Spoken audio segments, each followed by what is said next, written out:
Hey guys, good morning, welcome to the live session of Stocks Network Trading. My name is Dave, guys, my partner is Ron. Let's get down to business here, guys. In on US 30, sell, okay? I'm jumping in.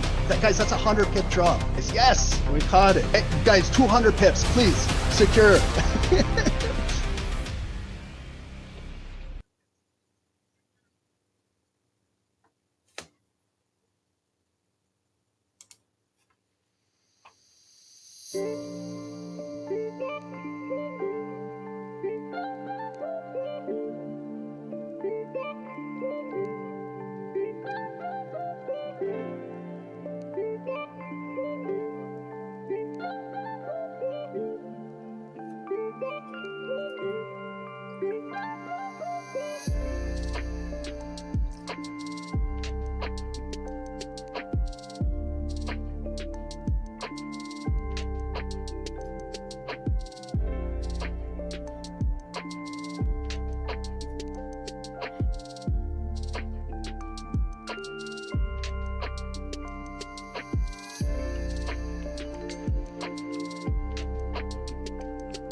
Hey everyone, good morning. Thanks for joining. Welcome, guys. We're going to get started in a couple minutes here. Reminder, it is Friday for some of you guys that have been trading all week and forgot what the days are. Sometimes I even forget what the days are, but it is Friday morning. Trade proper, please, on a Friday.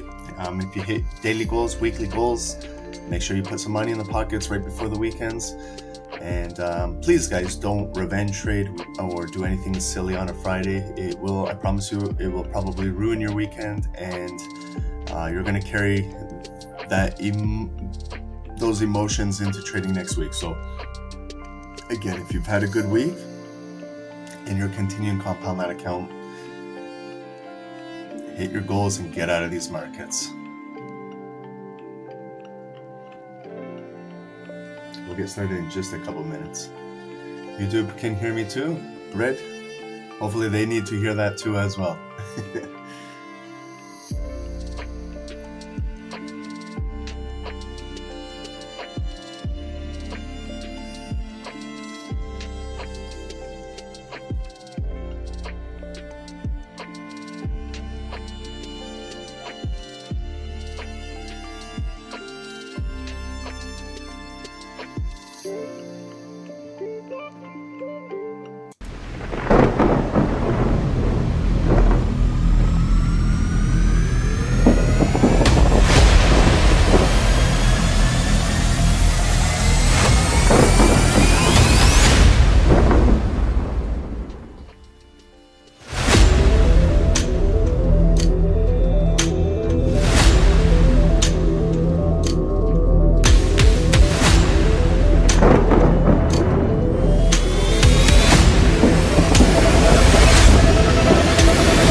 Hey guys, good morning, welcome to the live session of Stocks Number Trading.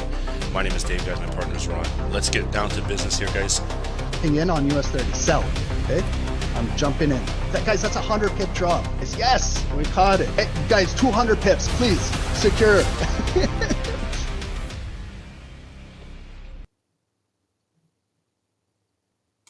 Recording in progress.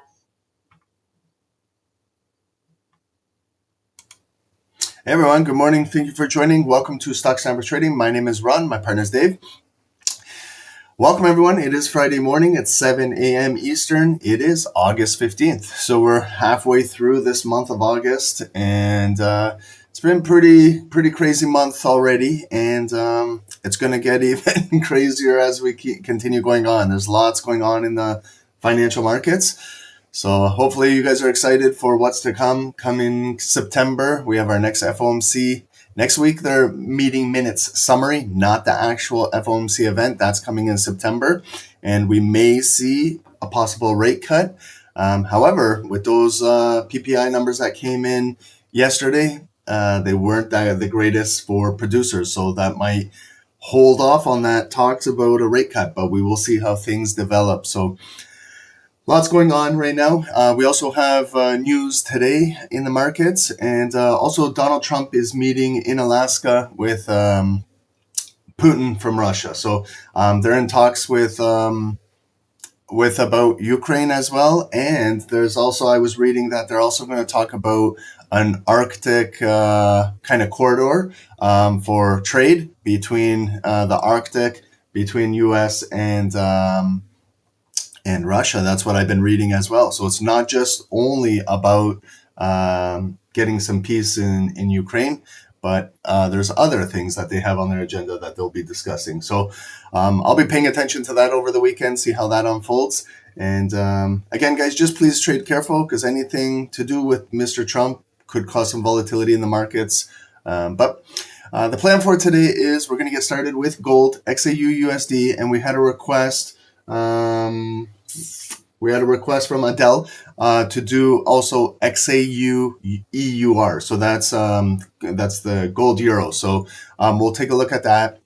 They're side by side on my chart. Sometimes they do look very similar the way how they're trading. However, this gold is paired against the US dollar, and this gold is paired against the euro. So if the euro is showing more strength than the dollar, you might see a bigger move on this security over here. But however, we'll take a look at both of them, and you choose which one you want to trade or which one you want to learn about. I will be definitely trading XAU USD as I normally do. Okay. So we'll get into that. But before we get into that, let's get into a little bit of today's news.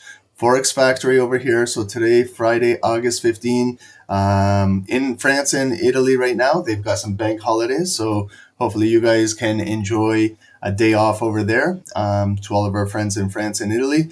There's ECOFIN meetings all day today. Okay. And then we move into, so not much news coming out of Europe. Now we're moving into our North American block over here at 8:30 a.m. Eastern, right after COMEX market opens up. We do have some Canadian low impact news, and we do have some US red folders today.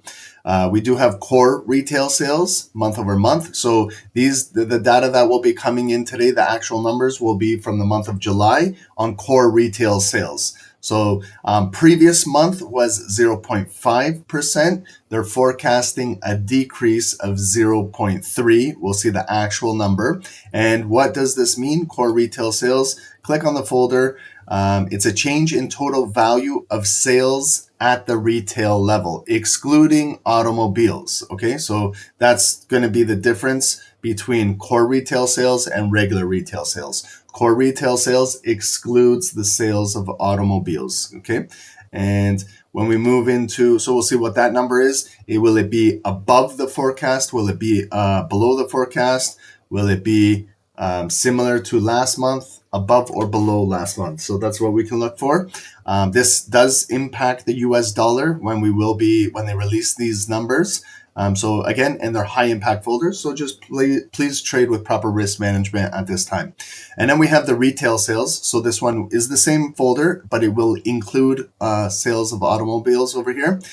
You can see it was 0.6% last month. They're forecasting very similar, 0.6. We'll see, is this above or below when it actually comes out? And then we have Empire State Manufacturing Index coming out and US import prices. Okay. And then from there, we start to move into 9 a.m. and 9:30 is Wall Street market open.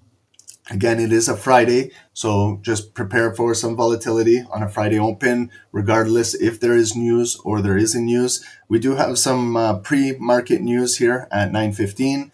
US capacity utilization rate, and then the industrial production low impact folders.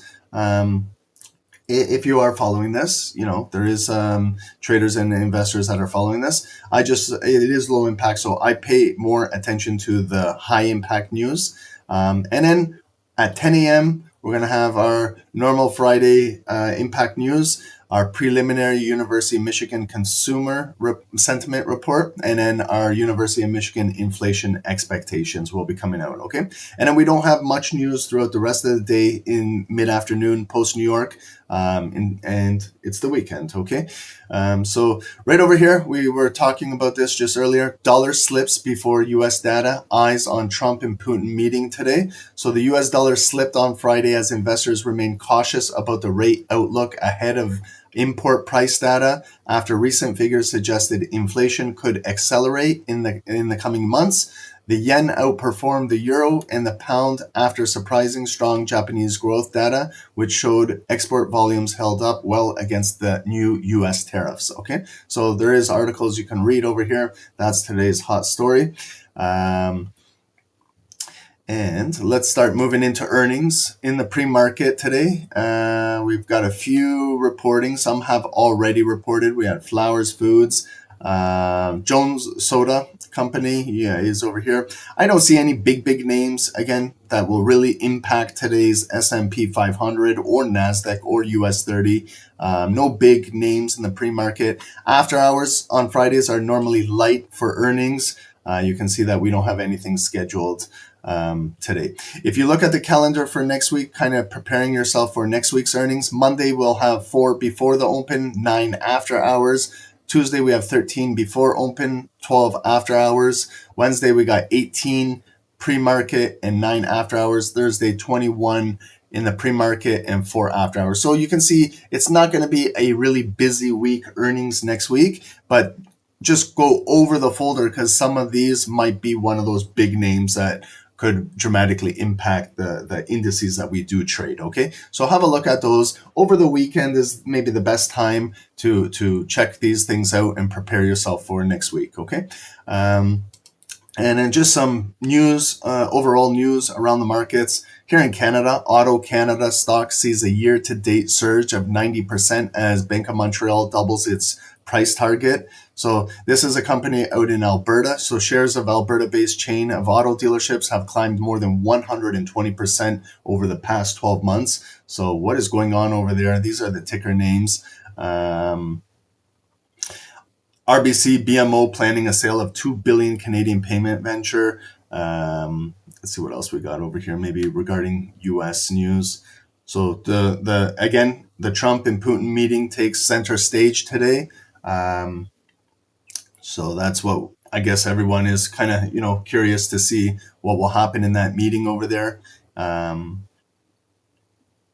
Air Canada to cancel 500 flights by Friday as strike looms. So this is the type of news, guys, that you got to follow. So Air Canada is possibly going on strike and canceling 500 flights. Would that be positive for the stock price if they go through a strike and they start canceling flights, or is that going to be possibly bearish for this security? So I'm just hypothetically saying it could be bearish for the company, because if you're canceling flights, you're losing money and you're going on strike. So what would that do for shareholders, investors of the company? So this is kind of forward looking, where you pull up now Air Canada on your charts. You take a look at how the trading has been the last 6 months, 3 months, monthly, weekly, daily, and maybe now you start to look at the option chain. So if you're thinking of kind of buy puts to short the company, you could look at the option chain and expiration dates. If you think that this is going to just last maybe 1 week, maybe you look at the weekly. If you want to hold for maybe 1 month and see how, so that's how you play the option market. And when you see news like this, okay, so there's a lot going on with Air Canada. So I have it on my radar. It's on my watch list. I am watching this thing.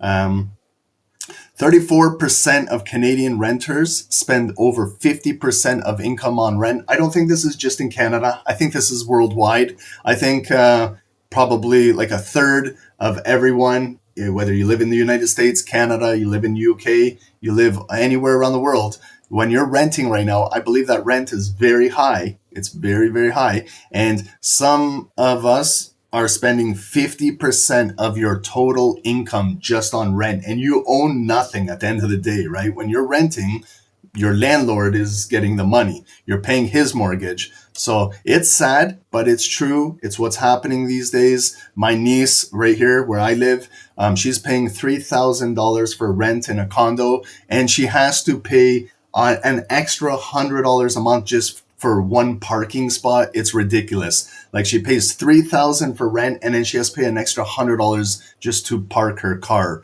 So it's getting ridiculous over here. Bitcoin falls after yesterday's PPI data. So if you're following crypto, that was affected by the PPI data. So that's today's news. I don't want to sit here and read all this stuff. Again, you can go over a lot of this stuff.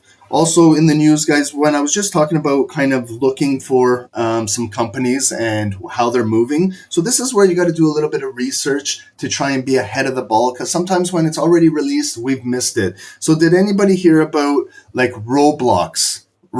It's a game that our kids are playing. Like, my daughter used to play with it. She doesn't really play with it anymore. They're in the news. If you look at what's going on with Roblox, like, I'll pull it up real quickly. They're having a lot of negative publicity right now. So I pick up on these things, and that's how I trade these companies. So right now, Roblox is trading at $125 per share. If we look like at the last 6 months or year to date, they've really been pumping up. So you can see year to date, they're up a 116%. So like it was trading at $55 down in here, and you can see we're at 125 right now. But they're having a lot of negative publicity right now, which could see it push down, maybe down to $100 per share in the next little bit. If a lot of short sellers pick up on this news and start putting some shorts in. So what exactly is going on? What is this negative stuff going on? There's articles. Louisiana sues Roblox, alleging the popular gaming site fails to protect children. I've been reading a little bit about this. So there is some stuff like where you can chat on there, and there's been some chatting with children and things like that with adults, and that's not part of what this game is. So that's not good. So it's kind of like a breach of their security over here, and a lot of bad publicity is coming out on this, protests against this and things like that. That's generally not good for the security if this continues. So I'm looking at that option chain. It's had a nice run up of over 116%, but now maybe it might cool off a little bit with this negative publicity. So that's when I'm looking at the option chain. So Roblox is in the market. Also Intel. Did you guys see Intel lately? Like it's had a big run up, and do you guys ever kind of look at what is causing this? So if we look at Intel, it's trading at $23 right now, but it had a significant run up right here where it was trading at $22 and went up to 25. So that's a big increase, like of almost 8%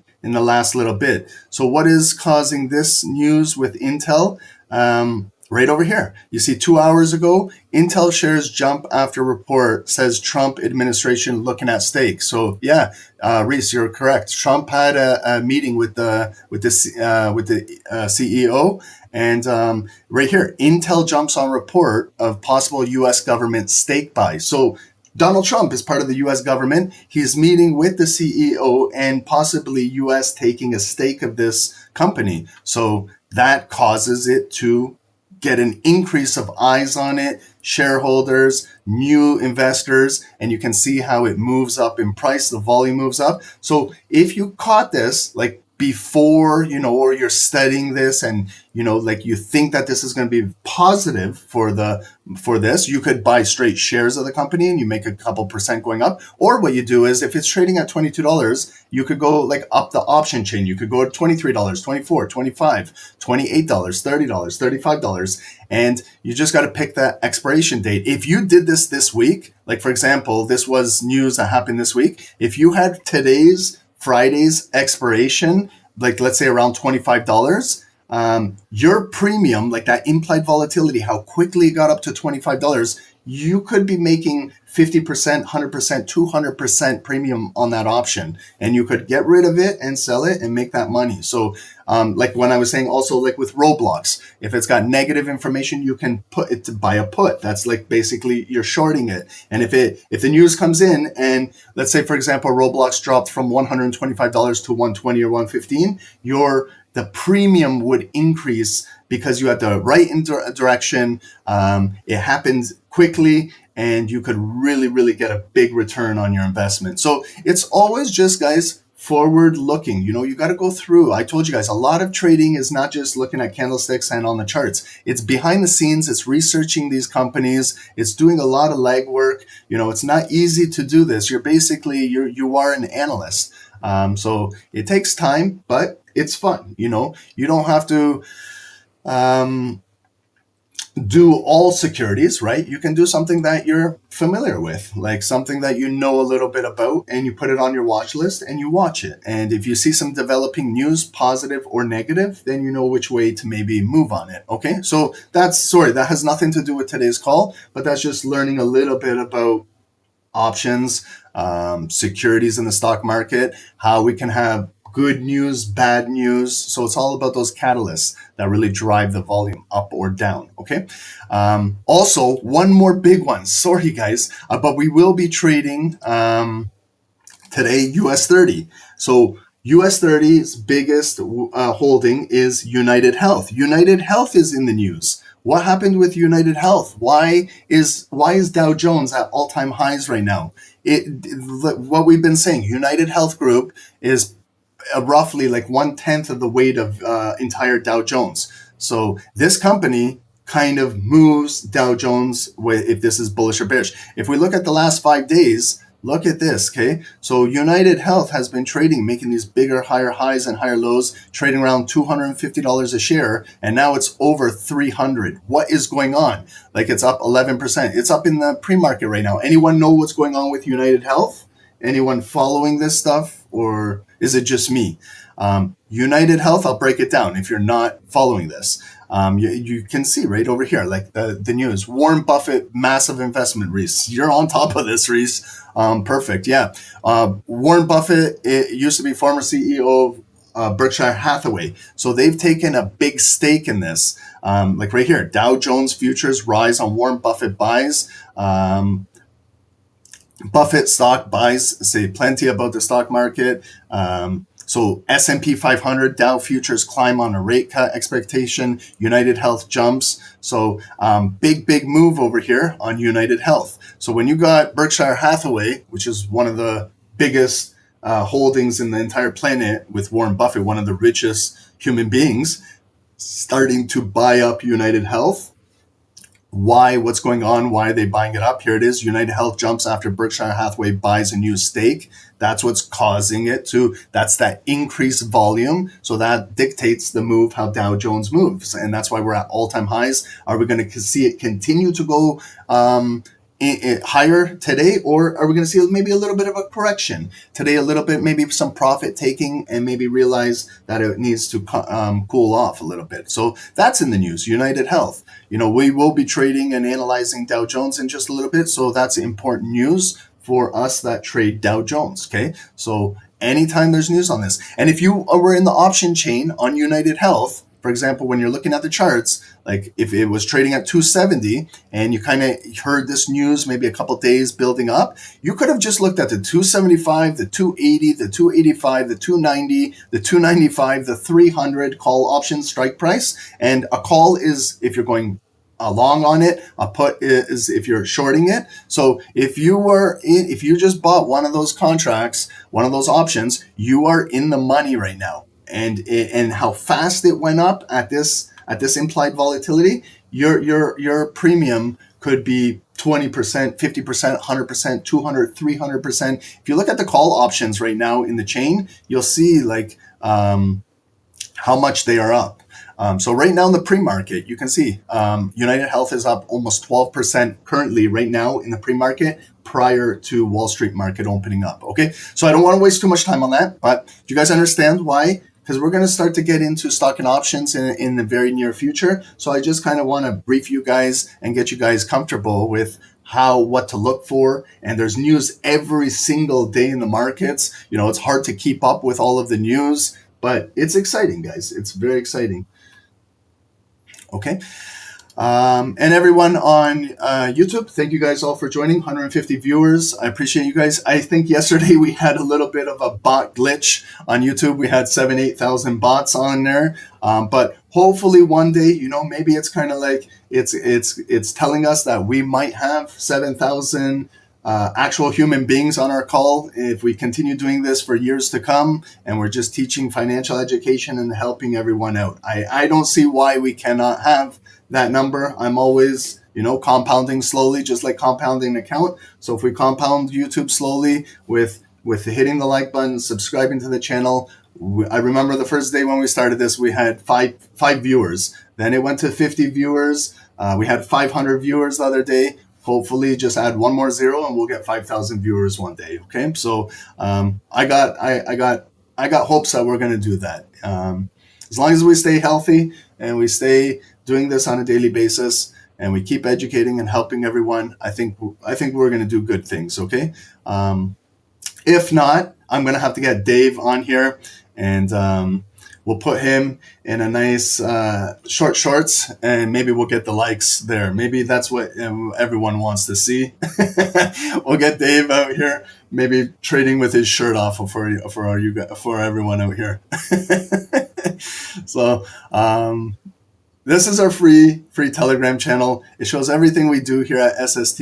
Okay, our signals, trade ideas, Like American Eagle, that was in the news with just something silly like this. Sydney Sweeney, and what is she, an actress? And I don't even know what she is, an actress or a model. And she did an advertisement and created some buzz, some publicity, and then it went up 8%. Yes, it did sell off after that on yesterday's news, because it's not a substantial increase. It's kind of like a pump on just something silly. It's got nothing behind this, basically. But, if you want to make a quick buck, you got to be on top of these things, okay? And Dave did a post power hour session yesterday. Fantastic. And got some good pips on that.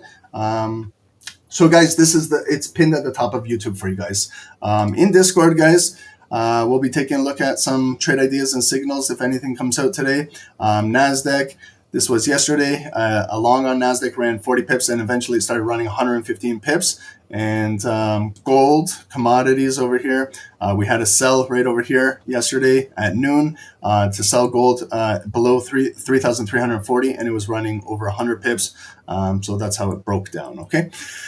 And finally, our website, stocksnipertrading.com. If you guys want to join the team, love to have you guys over the weekend. This is maybe the best time to do some education. Myself and Dave are the coaches over here. We'll help you guys. If you want to learn about price action is king. If you guys want to learn a little bit about Forex, if you guys want to learn about support resistance chart patterns, technical indicators, if you guys want long form boot camps on crypto, on psychology of trading, on Forex, and then long form webinars are all here for you guys. Okay, so lots of education, probably too much education for someone to consume. It's a lot. It's overwhelming when you start opening up all those webinars.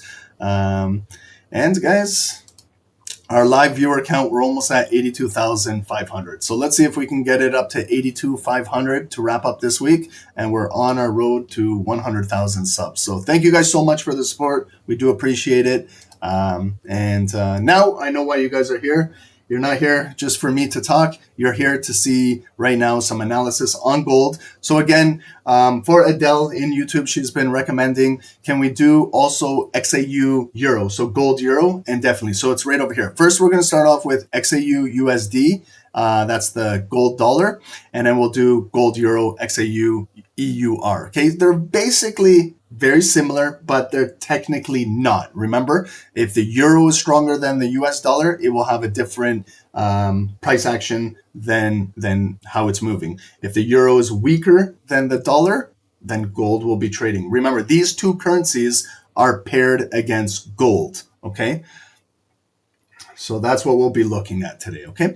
And thanks everyone on Zoom for joining. Happy Friday, good morning, good Friday. Juma Mubarak to everyone. Sang, Reese, Conrad, thank you guys for joining.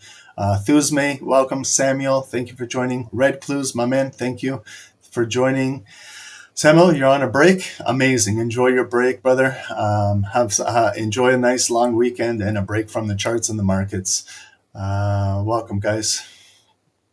DCY, Mike, good morning. Thank you guys for joining. Lukeman, welcome. Why can't I be wearing short shorts? You don't want to see that, Daniela. Believe me, you don't want to see me in short shorts. Welcome, Valdale. Good morning. And everyone on YouTube, good morning to you guys as well. Thank you guys for joining. We do appreciate you guys and the support you guys give us. We love to give back. So we're here every day with you guys as well. So good morning, Adele. I'm doing this chart for you, XAU, EUR as well. Again, Red Clues, thank you for joining me on YouTube. Thank you, bro. I appreciate it. Welcome, guys. Jean-Kevin, welcome. Good morning. Sanity, welcome.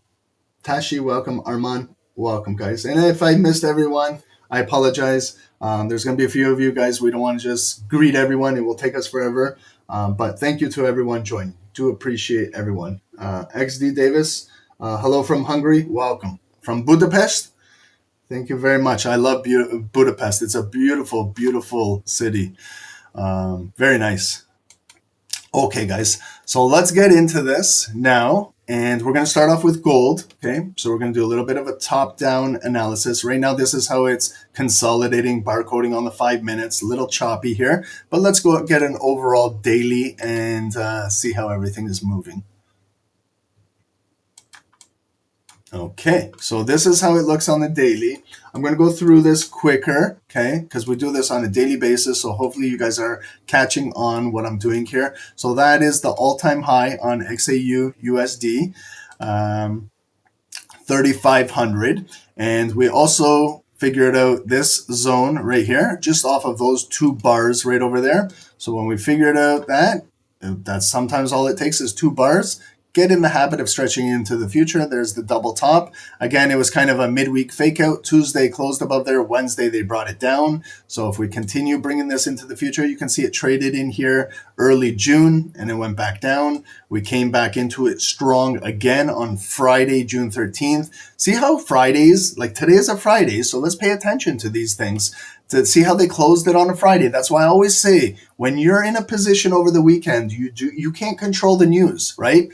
Look what's happening today. Trump is meeting Putin in Alaska, right? So who knows what will be said there or what will happen there. So if you're in a long on gold going into the close on Friday, we don't know what will be said, when it will be released. It might be more into this on Saturday and Sunday. And then who knows? Will the market continue pumping when we open up Monday morning, or will it continue maybe with a reversal? Here, it closed strong on a Friday, and then look at when it opened next week on a Monday, and it went back down. So those longs got trapped up there. So that's why I always say over the weekend, consider, are you holding over the weekend? Are you holding a buy position, a short position? Because you can't control the news over the weekend. And if you're over leveraged, you could do some critical damage to your account. We had that last week where when we started this call, I reminded everyone, be careful on a hold on a Friday. And then someone on YouTube, when we started Monday morning, said, Ron, I should have listened to you. I went in a long position and I blew up my account Monday morning and had no control about that. So, it happens. It's happened to me, but I've learned my lesson. If I do that, I go with a smaller position because I can't control what happens over the weekend. Like trading throughout the day, I can control that, right? But over the weekend, I have no control, okay? So you got to be careful. Again, look at when we revisited this zone. It was a Tuesday, and then look at the midweek Wednesday reversal. Does this always happen? No. We'll see like this week. Let's see here. There was Wednesday coming up. Thursday, they brought it back down. Are we going to continue pushing down? Maybe we have a midweek reversal this week. We traded back in here again last Friday, and then there it is. And then look at there. The Friday traded in there. Look how we opened this week with that big bearish candle. There it was. This gentleman on YouTube was in a big long over the weekend, looking to break out, and it came all the way back down there and kind of really did some damage to his account. So look at now, we're kind of coming right back up slowly. It was kind of like a counter buy coming back up Tuesday, Wednesday. We pushed for that high, and then Thursday's PPI news kind of brought gold down. I can see we've already retested inside 50% point of control of yesterday's bearish volume. We got a little bit we're holding. Are we going to continue come back up, or are we going to lose this and start dropping today and start trading back down into this location like 3,300? Okay. But first thing, I'm not going to dissect over here as of yet. We got to now complement our red box with a green zone. So where was the green zone we were always looking at? It was right over here. It was this little bullish flag consolidation. Again, and get in the habit of stretching it into the future, because you never know when it might come back into that zone, and you could be ready to look for a possible swing trade, scalp trade, anything. Prepare yourself. You don't have to go blindly and just trade here, but you can place a signal. You can place an alert to let you know that the volume has came back into the zone, and maybe it's time to analyze for a possible trade, okay? So if you stretch that in the future, you can see we kind of broke down it. We came down from our all-time high, most recent low is right there, 3,120, and it came down on May 15. Again, I talked about this location right here, the point of control of this second big body candle right here on April 10th. This was the important candle that closed above all of the structure. So if you pinpointed that point of control, 50%, you stretch it into the future, you see how it came exactly right in there, picked up all those pending orders and kind of reversed it back up. So that's a very important location, and an important candle to learn all about. So when I stretch this green zone, again, I'm stretching it into the future. I can see today we're trading up here. We're nowhere near this green zone, but it's not to say that we might not revisit this in the next few weeks, okay? We came very, very close to coming into the green zone right down here where we hit those equal bottom lows on the daily. On end of May, May 29, we revisited 1 month later at the end of June, June 30th. You can see that those are literally equal lows. That wick is exactly that wick right there. So there's implications on what are equal lows, also known as tweezer bottoms. I don't have all day to explain that on today's call. We've got specific webinars and courses that are in detail highlighting exactly what those are. And we also did a blog on it. So if you go to our blog section on the website, right over here. So if you go to the blog section, there's a free blog on tweezer bottom lows and tweezer bottom highs. I'm sure it's somewhere in here if you scroll in here. There's a lot of good blogs. Also, going into the weekends, right here, weekend trading routine, build your trading edge. What should you be doing on the weekends? Right there is a good blog. If you want to learn about those importance of wicks right now, there's a wick trading blog. Bodies of candles, importance of the body of the candle, the volume. And here, how much should I risk? Should I look for a 1-to-1, a 1-to-2, a 1-to-3?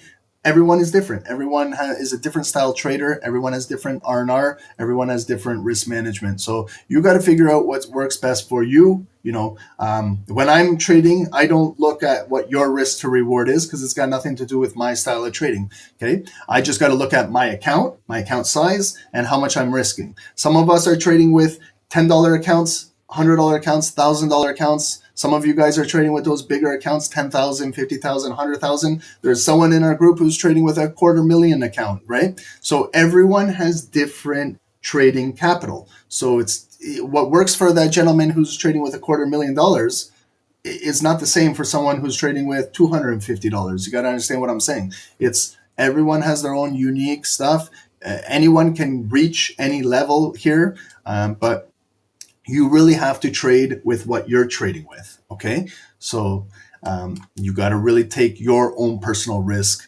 Very important, okay? So you can see when we revisited these equal bottom lows, we did not transact in this green block. And what were the results? We can see now. It's basically we're back testing right now. We're looking at what the market did. It came back up into this red zone, made multiple attempts. It in fact closed above here. So when it closes one of these bars, I flipped it green. But then I'm watching it when it's coming down. Is it getting a wick like at 50%? No. Then it comes all the way back down and closes below at the end of the day. So then I go back to red. Then I see when it comes up the next day, green, it comes in that red zone, and then they reject it back down. Similar here. With that big body that closed above, I flipped it green. I was looking for it to come down, you know, like a retest buy at 50%, catch a wick and go up and then fill that wick. Then all of a sudden we're filling the all-time high. Didn't happen. It closed near the low, and I looked at 50% of that red candle, and when it was coming up, lower highs, and it pushed down. Again, when it came up there, I flipped it green at this time. Well, as this red candle was coming down, I was looking for a shallow wick, pullback, come, fill those wicks and drive. Didn't happen. It engulfed and closed back below there, and we pushed back down. Even right here this week, when we had that Friday candle close, I was looking for it. It did open bullish, but it couldn't even take out that high. Then it started going down, and look at where it closed. So now let's start to kind of follow this volume. And this is a really important candle right here. Whether you want to acknowledge it or not, I don't care about that. But as a price action trader, this is very important because this body of this candle, regardless of the date, what it was, or news, it engulfed a lot to the left. It engulfed this bearish bar, it engulfed this bearish bar, and it almost engulfed this. So we have to pay attention to this candle. This thing, 1 day trading, almost engulfed 1 week behind us, okay? And now when we further dissect this, it was Friday, August the 1st. This is first of the month, okay? So new futures contracts, new option trading starts off a new month, a new monthly candle, and we also had NFP on this day. So there's a lot going on in this candle, and it's very bullish. So then what I do is I want to find the point of control of this candle volume, okay? We can easily find exactly 50%, the psychological midpoint, by going from the opening price to the closing price. Someone asked me again the other day, Ron, why didn't you go from the wick to the wick? You can do that. That's fine. You're getting the overall range, the entire range of the candle. But if you do from wick to wick, just stay consistent. Listen to what I'm saying here. If then when you go to the 4 hour, stay with the wick to wick point of control. If you go to the hourly, stay with the wick to wick point of control. If you go down to the 5 minutes, continue staying with the wick to wick point of control. Okay, because they have the same characteristics. I personally don't do that. I go from the opening body of the candle. The volume is more important than the range. The volume opened here for a specific reason and it closed there for a specific reason. Okay, so I want to find more point of control of the critical volume in the candle. That's just my opinion, and it's not like a set strategy or anything like that. I've just been analyzing candlesticks for over 20 years and found that when I used to do the wicks, I was off by a little bit. When I did the bodies, started to analyze the bodies, I was more correct over time. Okay, so that's just straight facts. That's all I'm telling you guys. You guys can back test it yourself. Do the work that I did over the years. If you guys don't believe me, do the work. Just over the weekend, just look at the range of candles. Go from this wick to that wick. Figure out where 50% is point of control. Maybe it will help you that way. If you see it a different way that I do. Okay. So what I did right there is I cut it in half. Just like that. Like when I'm cutting a sandwich, I want to eat the half the sandwich, cut it in half. There's the cut, and it's a nice psychological number as well, 3,325. Now I want to find a zone, not just exactly 50%. The zone is, when you use a Fibonacci tool, it's the one ratio above you and the one ratio below you. Okay, so you see right there, I'm getting that meat of that sandwich. So I'm cutting this sandwich exactly in half, and I'm getting the meat of it now. Okay, so get in the habit when you figure out a point of control, stretching it into the future. And now we can see this Tuesday, we came in here, and what were the results? It hit some pending buy orders and came back up. We came in here yesterday. You can see the low in there yesterday. We closed right at it. Today, it came down. It's got a higher low inside. We came back up, but we're getting rejected by 50% of the point of control of yesterday's volume, and they're pushing it down. So you see how our volume is small today and building. So it could definitely continue to build and come back up. And if we do, what would we be filling up to? Maybe to test right here, this point of interest on the daily of those bodies right there. 3,355 and a quarter. So could we continue to fill up here and get up to the bodies where this on Wednesday we closed and this is where we opened yesterday? If it continues to get above there, then what we're doing is we're backfilling this week's wicks, our range. So let's say, for example, we continue to fill, we got to test this wick, 3,370, and then maybe we get up to the next wick, 3,375.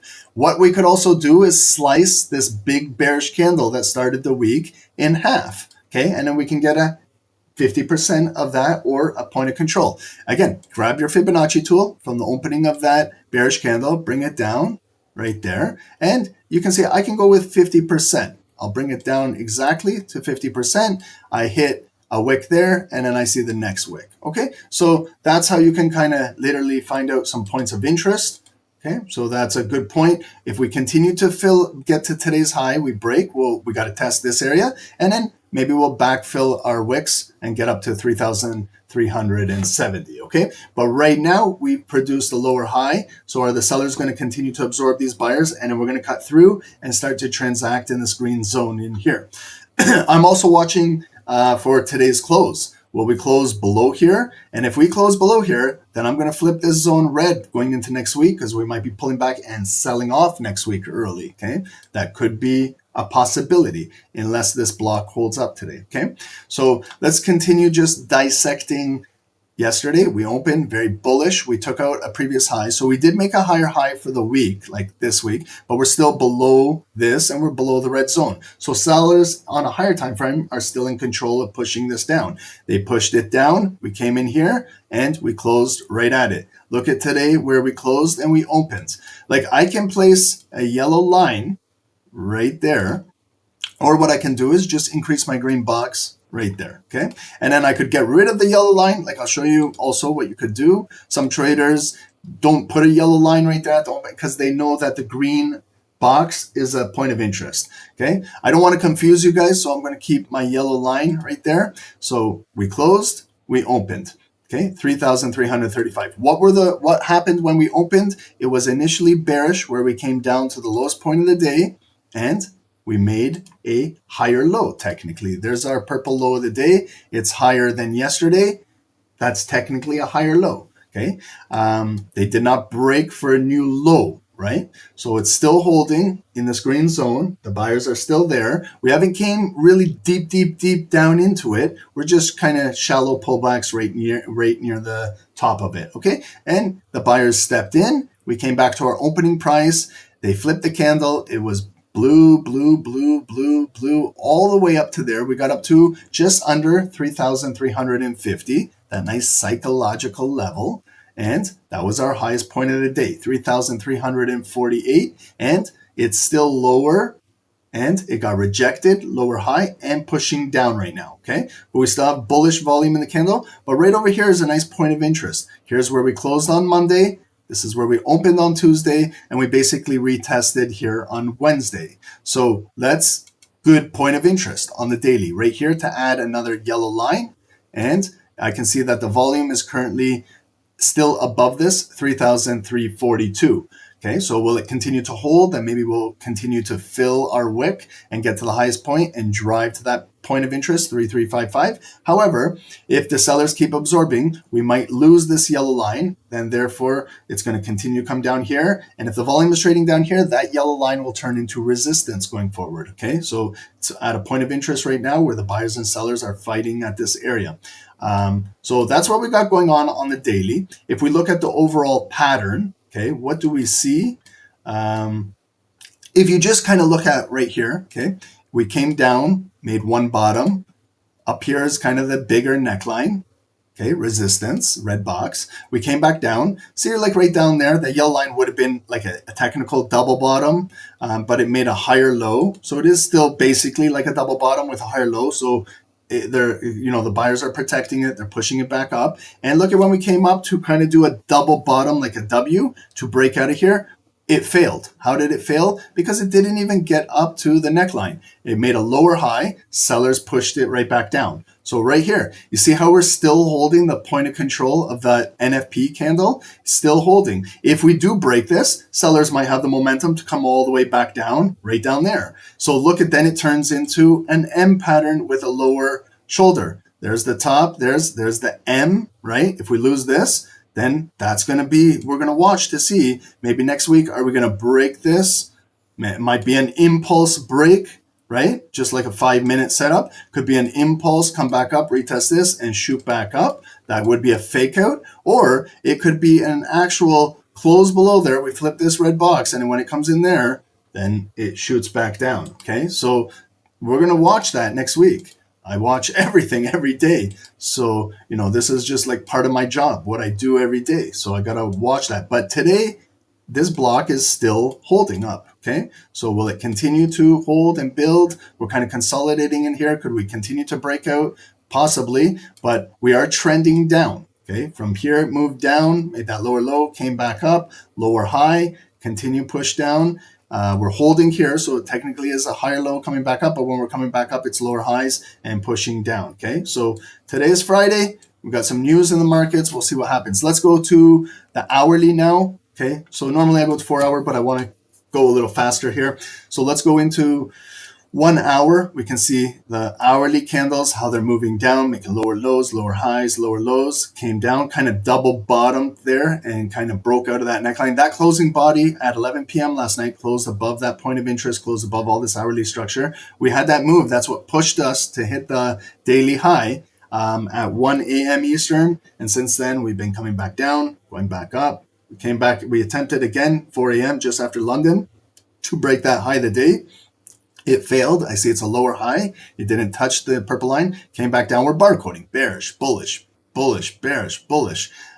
So it is building both sides right now. Hourly is accumulating.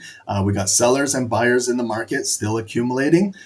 So are we going to come back up and break our high of the day, maybe travel up to here, or are sellers going to continue to absorb these buyers and we're going to come and maybe break today's daily low? But remember, we're trading in this green zone in here.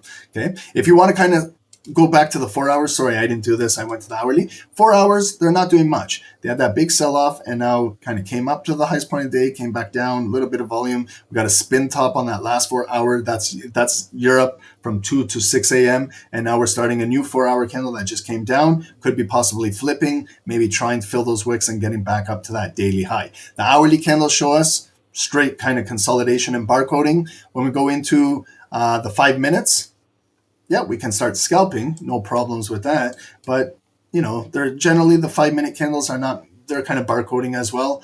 This one kind of broke out a little bit. So that's how the 5 minutes are trading. There's a little bit of a trend on the 5 minutes. So if we go from the highest point of the day and we draw kind of like a trend line, you can see it is slowly descending down. You know what I'll do? I'll do a parallel channel. Make it look like this. Sorry, 1 second. Okay, I'll just get my parallel channel from the highest point of the day right there. And you can see we're in this channel right now on the 5 minutes. So we're coming up. Remember, there's a dotted line. So that's that psychological midpoint of the bottom of the parallel channel support and the top of resistance. That's the psychological midpoint. So you see it came right up there to that psychological midpoint, pushed back down, then it had that big push. So it's kind of just trading through here. We're still in this channel. It's accumulating. Buyers could definitely break it out to get to that highest point of the day up there. But I would draw like a red zone on the 5 minutes because I can see when we came up there, right there, pushed back down. We came in, look at that big bullish candle right in there and pushed it right back down. So kind of just stretch that into the future so we can kind of pay attention to that. If we do get back up there at the highest point of the day, it could be, you know, we're trading in resistance just to keep us aware. Okay, so that's how we're trading on XAU USD. Okay, let's add the daily bar indicator so we know our opening price is right here where we opened at 6 p.m. Eastern was our opening price right over there, and then we had our recent low right over there. So you can see it was 7 p.m. we hit our lowest point of the day. There's the wick, and then we came back to the opening price. We shot all the way up to the highest point. That's when we hit the highest point just after 1 a.m. Eastern, and sellers are absorbing and pushing down. This is all the bullish volume we have left in today's candle. We'll see, will it continue to maintain it here at this point of interest yellow line? Will we come back, break this parallel channel, squeeze our way up here, or our seller's going to, you know, absorb all of this and we're pushing right back down to the lowest point of the day. Okay, so that's gold. You can add some indicators now. EMA 9, we are above it. EMA 200, we are above it as well, possibly getting a golden crossover if this 9 crosses above this 200 at this daily point of interest, 3342, if we can find some support here. Okay, so that's XAU USD. Thank you guys, 260 viewers on YouTube. If you guys can hit the like button, smash the likes, subscribe to the channel. Now we're going to do XAU EUR. So this is gold euro. So I kind of want to do an analysis on this one. So some of you guys are trading this. Adele in YouTube asked for this. So let's kind of do a top down on this. It's 7:50, so I'll get this one done in like 5 minutes. But you can see the numbers are different now. Okay, when I talk about the all-time high on this, remember it's the euro. So is the euro stronger or weaker than the dollar, US dollar? So let's take a look. Does it look the same? Like, no, it doesn't, okay? Because it's different security. But I can see that this day, April 22nd, it hit the all-time high, 3,037. And so remember, US was 3,500 when it hit the all-time high. There's the all-time high on gold euro. What was the most recent kind of low from that all-time high? It was over here. May 15th, very similar to, but we actually broke a little lower on this one on June 30th. So remember, we had equal bottom lows with the gold dollar. This one is not showing equal bottom lows. It's actually showing a lower low. Okay, so that's our range on this one. Again, can we find maybe some specific zones? See how this one trades a little bit more different. There's some imbalances, there's gaps in the market. It trades a little different.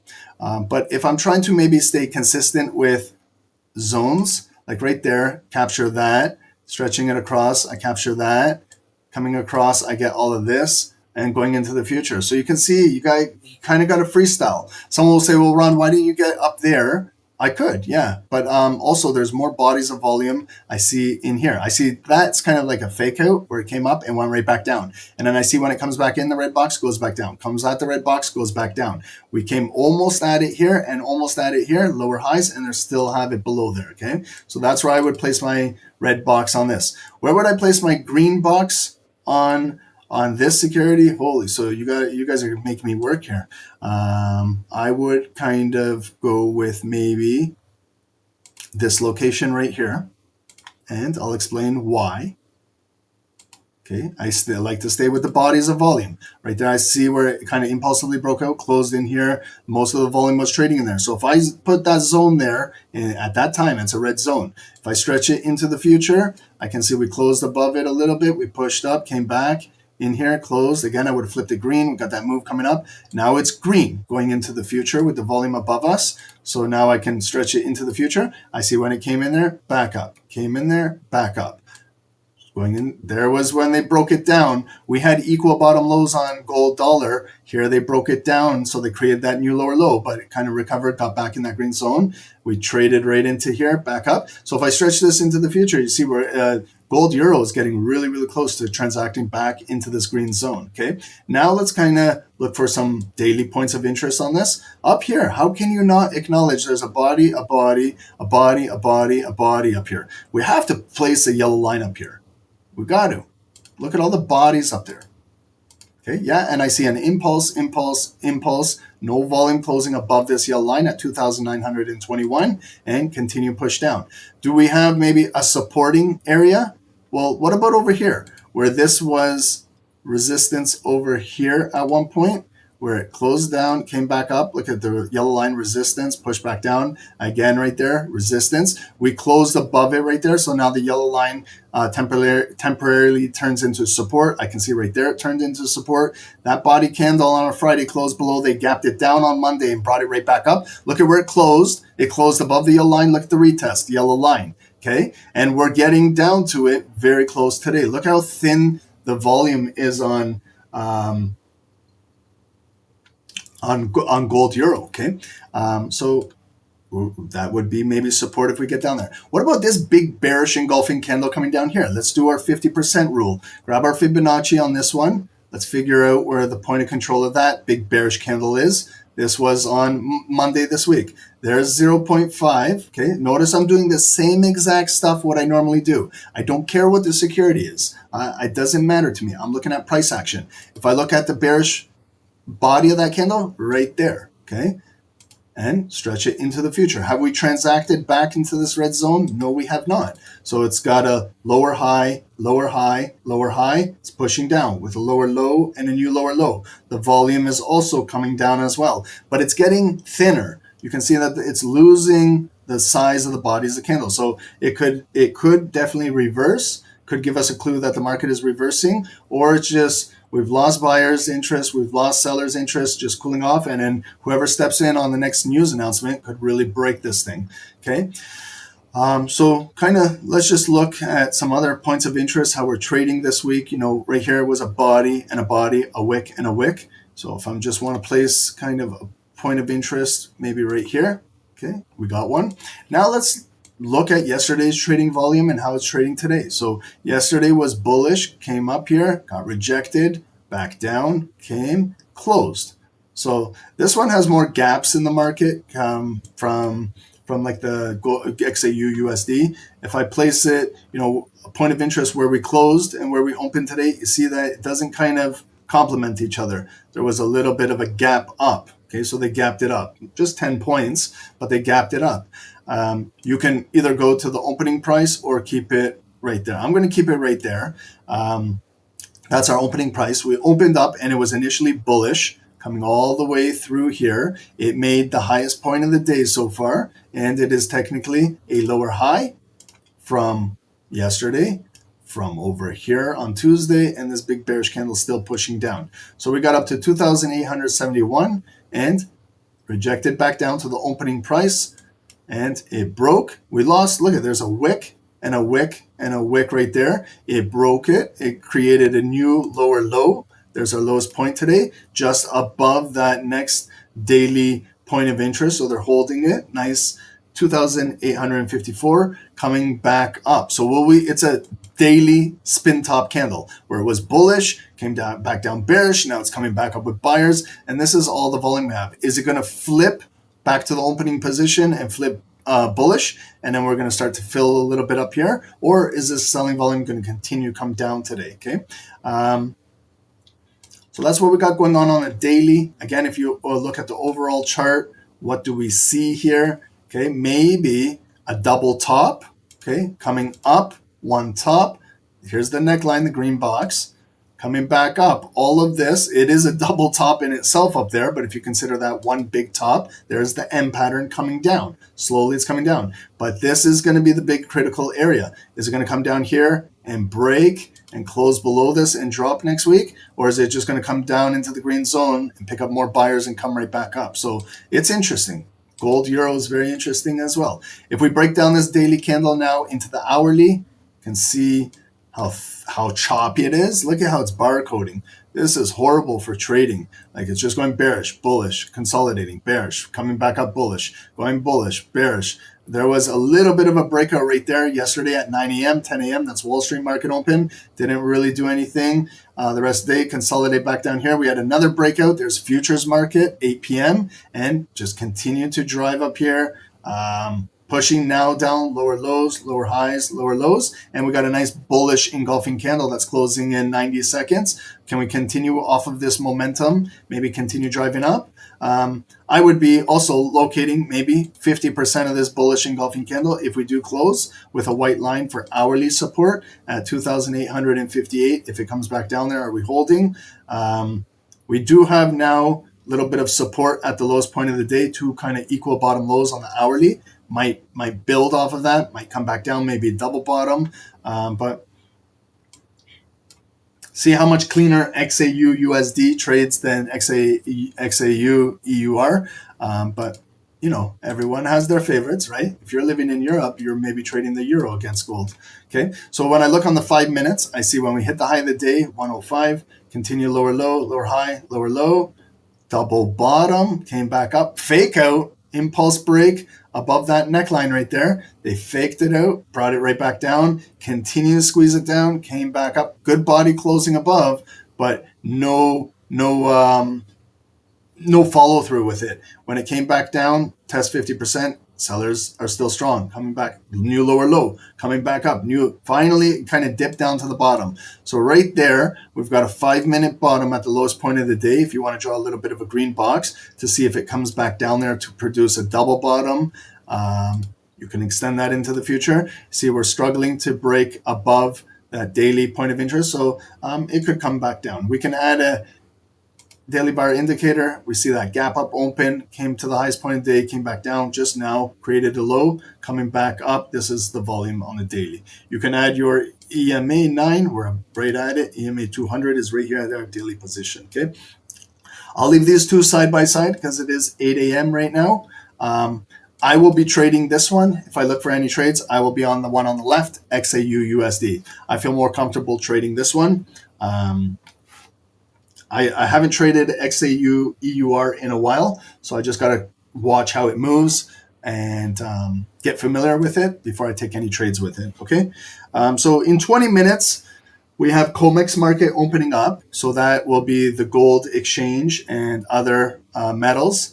And then at 8:30, just a reminder if you're just joining us, we do have some U.S. red folder news today. We have our U.S. core retail sales month over month, and we have our regular retail sales month over month, and we have Empire State Manufacturing. So we do have some high impact news coming out, which will affect the US dollar and could definitely impact the way how we're moving here on gold, okay?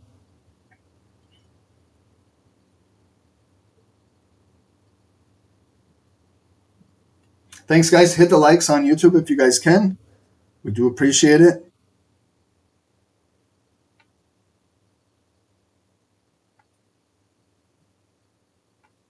Subscribe to the channel if you haven't already. You don't want to miss out. Guarantee you'll learn something every day.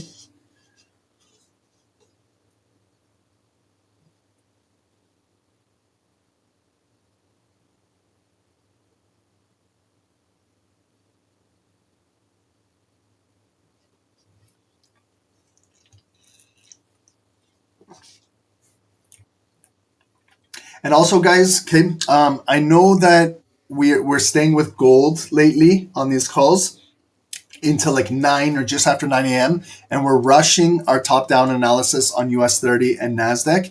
And I don't want to do that today. I want to give NASDAQ and US 30 as much time as we do with gold. So I think like around 8:45, regardless if I'm in a trade or not, I'm going to do some analysis on NASDAQ and US 30. A nice, thorough top-down analysis, because it's not fair to our traders who trade the indices that we quickly rush through it. And, so it is important going into Wall Street to know critical levels and everything like that, okay? So I want to try that today. And then you guys give me the feedback for next week. But I kind of don't want to rush it, because I do maybe a good analysis on Dow, but then I rush NASDAQ, and it's not fair to our NASDAQ traders. And so we give gold its time. COMEX is its time open. Then we have 8:30 news, and around 8:45, I'm going to start moving over. If you guys continue to trade, that's perfect. You guys have it on your charts as well.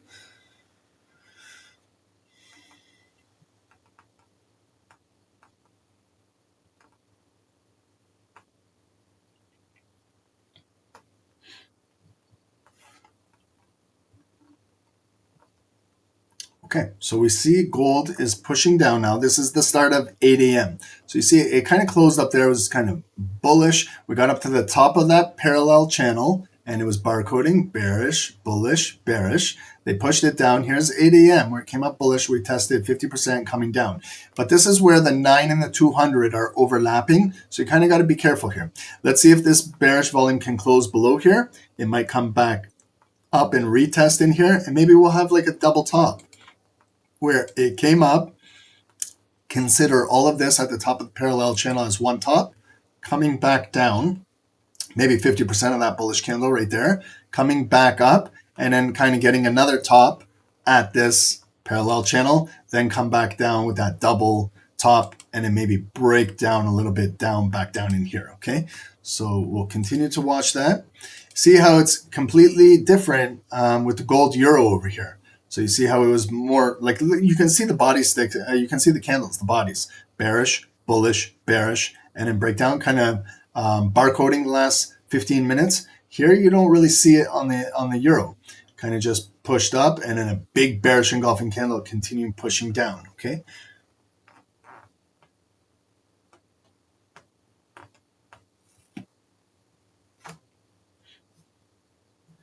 Yeah, I can do GC, like we can do futures charts, no problem. It's basically the same, candlesticks. It's just going to be different numbers, right? But we can definitely do GC. Okay, so look, we closed below, it opened ignited, they're trying to push it down. Remember, this dotted line too could act as a support, psychological support level as well, okay? But I'm looking at kind of 50% of this bullish candle right in there. So we kind of just broke it. So it's, maybe we're okay, if you're not in a trade, I'm not either, but I'm still, just developing, because I know we're moving into COMEX in 15 more minutes. So right there, you can see that there's a lot of resistance on the lower time frames, on the 5 minutes. We came in there, they pushed it back down, came in there, pushed it back down, came in there, and they engulfed it back down. Okay, so that little red box that started at that parallel channel is our resistance. If we go backwards, we can see kind of they faked it out right there and brought it right back down. So this could be considered one top, and there's our second top right now. So I want to see how deep they're going to go down with this. Maybe when it comes back up, we could basically sell the next pullback, okay? It's overall still trending bearish, okay? We've got the highest point of the day. We traded in it, got rejected, and that's a lower high. That's a lower high. We're still below, we're still trading in this bearish parallel channel.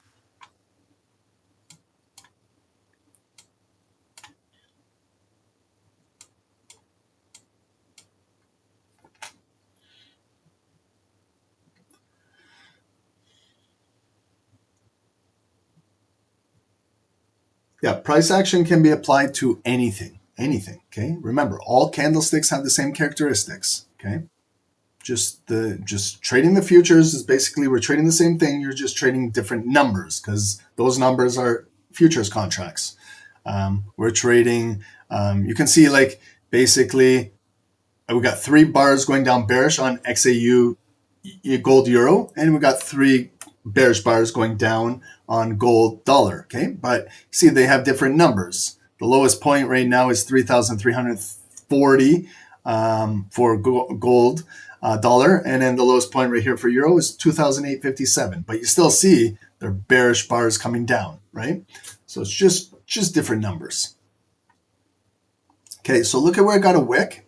So far at the dotted line. That's why it's important to understand psychology. Psychology is big. 50% of anything. If I go shopping outside and I get a 50%, I got to go buy paint from Sherwin-Williams. It's expensive. 1 gallon of paint for the Regal series, like it's kind of their premium one, is $120 a gallon. I remember I haven't painted my house in years. I remember I painted it last time was maybe 5 years ago. I painted my home, and a gallon at that time was $60. $60, and it was the premium good stuff. Now I went and I was just looking at the price. $120 a gallon is ridiculous. So if they gave me 50% off, if they say, hey, Ron, you can come tomorrow and we'll give you 50% off, I'm going to go there and I'm going to buy 2, 3, 4, 5 gallons of that paint because I'm getting a discount. 50% off, okay? So the psychological points are very important in trading. It's important for discount buying. It's important for premium sells. Okay, so big bearish candle coming down, okay? If you're in a sell, not bad. Like you could have sold up here. I didn't, but if you did, that's a great sell. It could come back up, right? Let's see where it will find. Look at how it's trading in here. I'm sure it wants to come in here and trade back into this volume. Maybe we could get a possible buy, counter buy. But, if you're buying on a bearish leg down, you've got to understand the rules and implications of counter trading. Yes, you could counter it right back up, maybe 50% of this move, collect some pips, but then sellers are repositioning themselves and offering down here now. So you could buy right into them, make some money. But if you're thinking that you're going to break out of here, they could just absorb you and then continue with lower lows coming down. So you've got to be careful with counter trading. You do have to have counter trading rules. However, if you don't feel comfortable counter trading, then let the buyers buy it up, and then we could sell with the sellers at a location when we figure out a good spot to sell at. Okay, so look at that big bar that came down. 50% is like right there, and look at now how it coincides with this zone right over here. That was resistance. We broke out. There's kind of like that big breakout. And now if I stretch that, the buyers are buying right back to that dotted line now and that red box. So let's see if it gets rejected and maybe continues to push down, or will the buyers physically get it above this and close it back above to retest this to take it back up to the parallel channel or that daily point of interest. Gold euro over here is trading back down to our supporting level. So will the buyers step in here? Will that be the end of this run coming down? Or will the sellers break right through here and create a new lower low? Okay. Also for gold dollar, right over here, good support was held in the market. Look how many wicks came in here and how many times it held. 1, 2, 3, 4, 5, 6, 7, 8, almost 10 times it traded in there and found good support in there.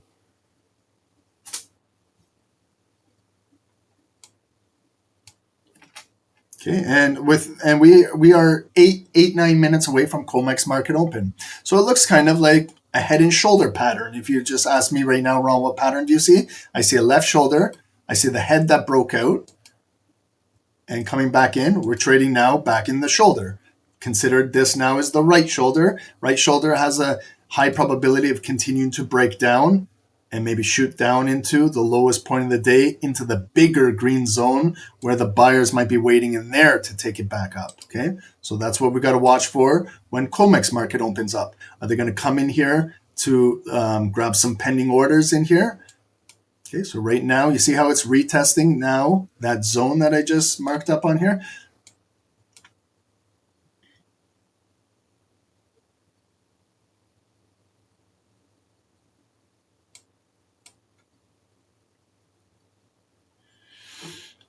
I need that premium paint, Danny, to keep the wife happy. You need that one that if it gets dirty, you can just wipe it off. Yeah, the Regal series. Sherwin-Williams Regal series. At the rentals, I put in the cheap paint in there. But not here. Not in the principal residence.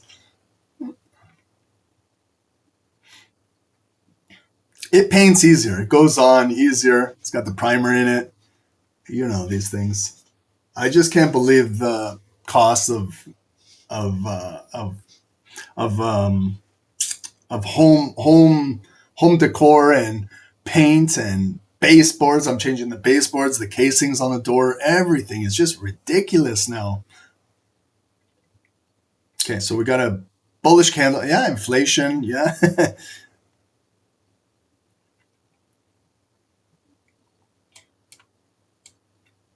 Like home sales are down, construction is down, new home builds is down. Here I'm speaking in Canada where I am, but the cost of materials is skyrocketing. So it just doesn't make sense. You know, the cost of materials should be going down because there's not a lot of demand. But it just shows cost of inflation, tariffs maybe on some products that are coming into Canada from different countries. And you see how I was always saying it's the consumer who takes the hit on this. So you see, like, I'm paying the price for this paint. I know it's a silly analogy, but it's the truth of the matter.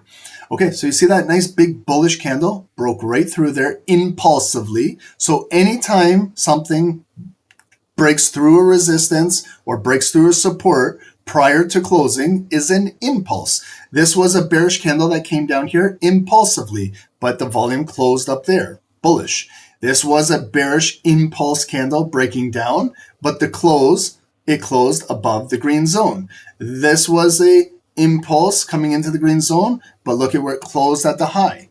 This was a bullish impulse breaking through the resistance and has been since rejected and is closing now in 15 seconds, possibly below there. So that's an impulse move. We have to try the best of our ability to try and avoid trading on impulse, okay?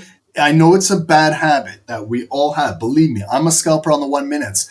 I'm probably get involved in the most impulse trades because I'm trading on the 1 minutes.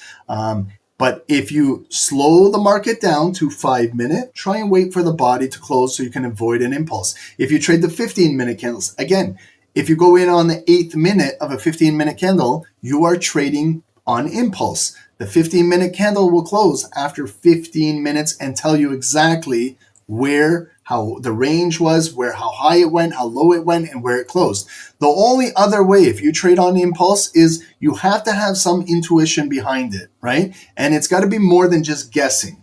I think it's going to break out of here. No, you got to see the way how it's building, and building and building. And if you're building the building blocks, you understand the liquidity grabs and all that, that could justify taking an impulse trade. But you got to remember, if you still are correct and it's impulsively breaking out, you got to know when it's impulsively breaking out, it's going to go to a block in the market and it could get rejected at some point. So if you make an impulse move and you go up 10, 20, or 30 pips on an impulse, you always have to know in the back of your mind, it could get rejected and pushed back down while you're in profit, okay? So when I trade on impulse, if I go up 10, 20, 30 pips, first thing I'm doing is taking my stop loss, going to break even. protecting my capital. And the worst thing, if they push me down while I'm in on an impulse and I'm in profit, is it's a break even. I'm okay with that. I don't like giving back my capital to the markets. A break even, I'm okay with that. Another thing is, if it goes up 10, 20, 30 pips while you're in an impulse trade,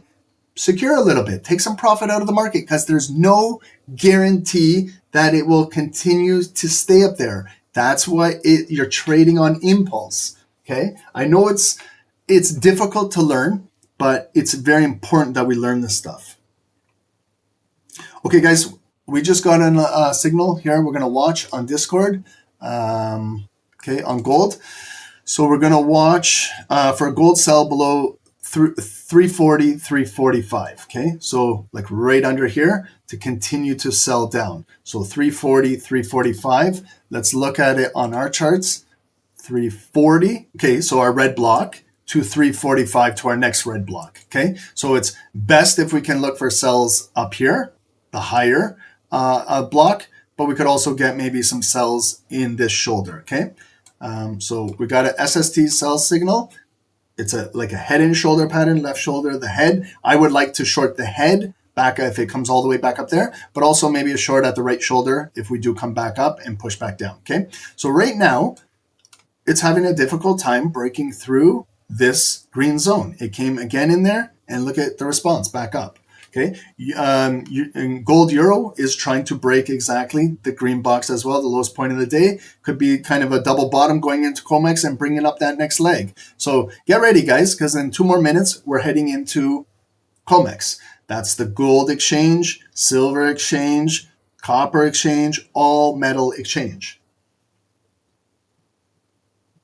Thank you, guys. 325 viewers. I do appreciate you guys. Hit the like button if you guys quickly can. 90 seconds going into COMEX. Stay with us, because we're going to do US 30 and NASDAQ going into Friday Wall Street.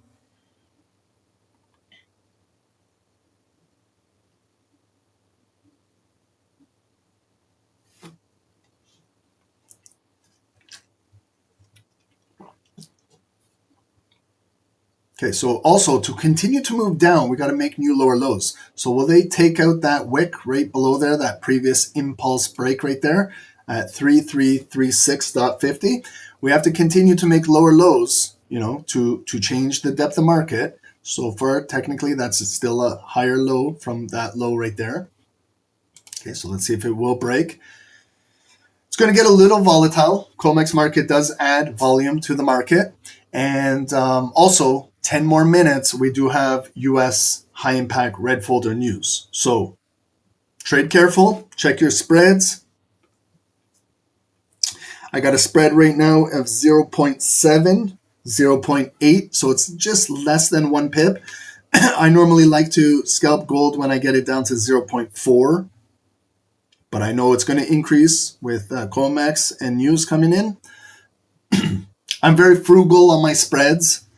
Because I scalp the markets, so every pip matters. Basically, when you're scalping 1 minute candles, you can't give away 3 pips on a spread and slippage, 4 pips, and just look for a 10 pip trade. It makes no mathematical sense. So you got to have good spreads.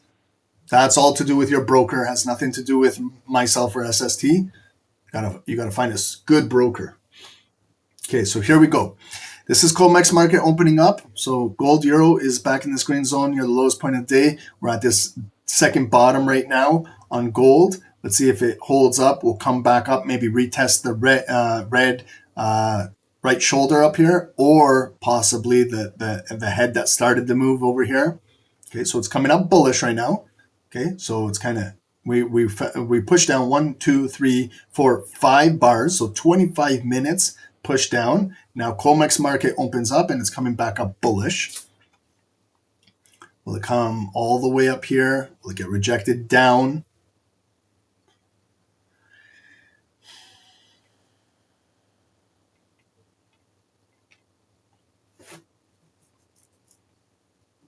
Okay, so it came all the way up there. Sellers are there. Lower high, rejected it back down. We might lose our bullish open, and then the candle could turn into a shooting star and start to break down through here. Okay, so pay attention to that. And then also, if we're looking for a bearish body to close below here, We got to wait for this 5-minute candle to close. Will it in fact close below here? If it does, we will momentarily flip the green box to red if we get body of volume closing below there. But also beware of an impulse break. Could break down impulsively and then get a wick coming back up. There's still a lot of time left on this candle. Still 3 minutes and 20 seconds. That's a lot of time. But it has not broke. It came down there, and then we got another injection of buyers coming in. Okay, so Trump on Putin meeting, something is going to come out of it.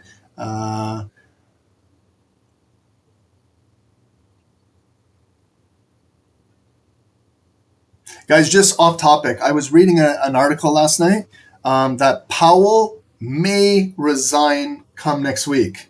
I don't know the author of this article or if it's just BS, but I was reading that he might resign. I don't believe that, in my humble opinion, but was released out there that he may resign. I don't know.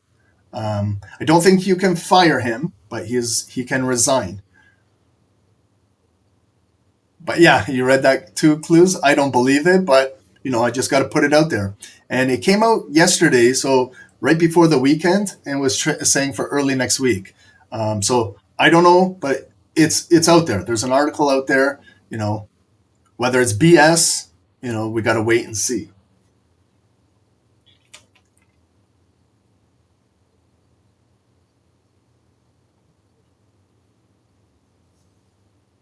Okay, so it's got a nice big bullish engulfing candle right now.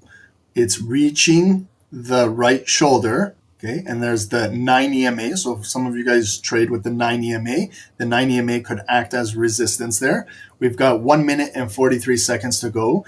Gold euro made a nice bottom back down there, coming back up. Okay, so this is creating the second bottom. Notice how it comes down naturally right before COMEX market. There's always time in sales. Are you guys learning a little bit better about that? You're starting maybe to do better at your pattern recognition. And then you see like the second bottom is at a specific time of the day of a specific exchange that opens up. Start to pick up on these clues, guys. Whether you trade them or not, just recognizing them. It's great to do this because you might see something building, for example, on US 30 or NASDAQ going into Wall Street. Maybe it's developing a second top and then market opens up. But guys, just pay attention. Also with going into news, pay attention to how it's building and you might surprise yourself. Okay, so that was a big bullish candle that came all the way up to our right shoulder, to that 9 EMA, to our dotted line, psychological dotted line up there of our parallel channel, and they've absorbed all those buyers, and here's the close in 30 seconds. So I haven't seen this candle flip bearish yet. Okay, it's still holding this bullish head. It's filling back up. Will it engulf that previous bearish candle? So you see, there's still strong support here. Even with that big rejection, came almost down there, but you still see how it's still holding this bullish volume in here. So next body could turn up bullish, right? Just off of this momentum. But look at now, who will close it out? Sellers are absorbing. Here's the close. Okay, so we didn't close below here as of yet. So again, if the sellers break it below here, it's another impulse break, right? Because no body of volume closed below there. So this bearish candle could break through here, and that would be an impulse. I want to see if it will take out that lower low and what the reaction will be at 3335 at that daily yellow line.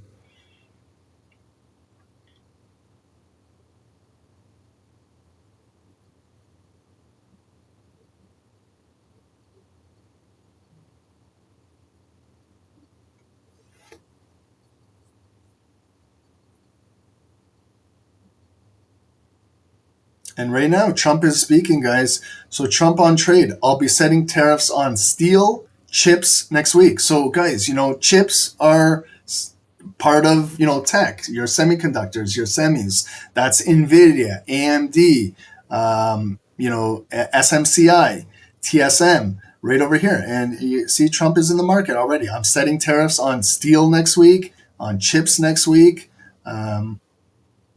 It's all right here, coming down through the pipeline on financial juice. So that could dictate the way how markets move next week. That's why, again, I'm going to say this again. Please listen, pay attention. If you're holding anything over the weekend, it could be impacted and the way how markets open up on Monday, okay? So just be aware of that.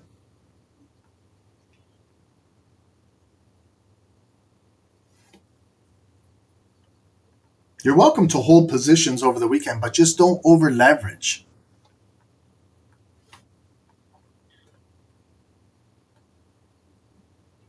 Viper, you're from India. You learn a lot from us. No problem.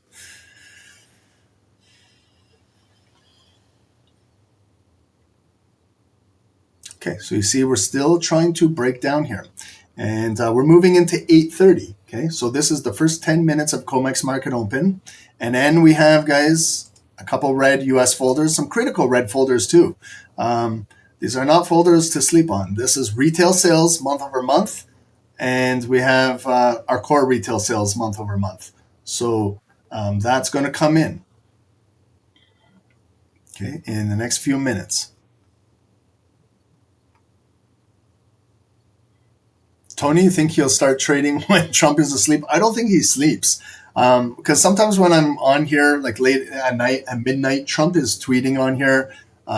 Sometimes like during London sessions, 3, 4 in the morning, I see he's on here. New York, he's on here. I'm like, does this guy ever sleep? Like, I don't sleep either, but I never seen someone that could keep up with me. Like, one thing I got to give him, he is a machine. Like, how old is he? 80, 84? Am I right? 84 years old, or is he 86? How old is the guy? I don't know his exact age. Somewhere around there. 79? Okay, then I was completely off. Okay, is he 79? I thought he was in his 80s. But still, 79, 80. To be doing that, wow. Like, he barely sleeps.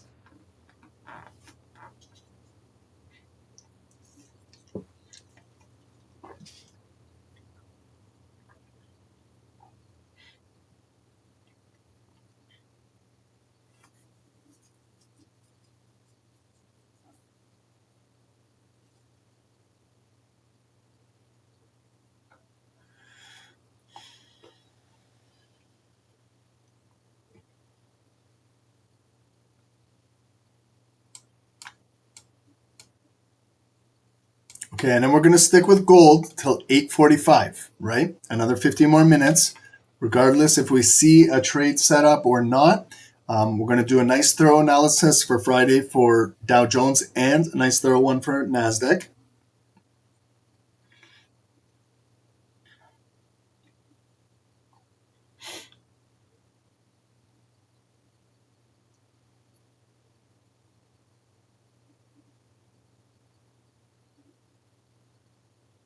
That's amazing. Under pressure. Thank you, bro. I appreciate that.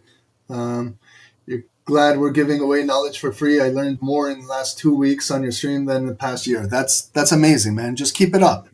That's what we want to try and do is expedite your learning here. And the rest is on you. Some traders pick it up and they learn fast. Others take some time. But, learning takes time. Okay. So we did close below there. So real quickly, I'm just changing the zones. Okay, open bullish ignited, mind you. So we'll see the results coming here from Financial Juice in just a moment. Okay, so let's see if they're going to kind of fake breakout or they're going to come back up. We're trading at the bottom of that parallel channel, close to this daily point of interest down here. So waiting to see if it will come back up, maybe close back in here. I like to sell here at 340 or possibly the head up here. Okay, so it opened ignited bullish coming right back up. So that's a technical fake out, but let's see where it will close. Okay, if I look quickly on Forex Factory, did they release the news yet? Okay, yes, they did. So 0.3 core retail sales came in exactly from the forecast, but retail sales is 0.5. Okay, so it's down. Retail sales are down. So that's having a positive impact right now on the dollar. And we came up there, could turn into a bearish candle and pushing down. But again, do you want to go in right now? Like You could. That's how a candle transitions from bullish, getting rejected, turning into a shooting star. You could definitely sell, but I'm going to wait for this body of this candle to close. I want to see how deep down it will go. Maybe I can sell the pullback. Okay, either here at this second zone, 340, where we got signal, or at the top at 345 up there, 343. Notice the difference between the impact of the dollar and how gold is dropping and the euro. Okay, remember, these are two different currencies that it's trading against. If you guys are already in the sell on gold, congratulations. I'm not, okay? Okay, so it's breaking. Will it attempt to come all the way down to the lowest point of the day, the purple line?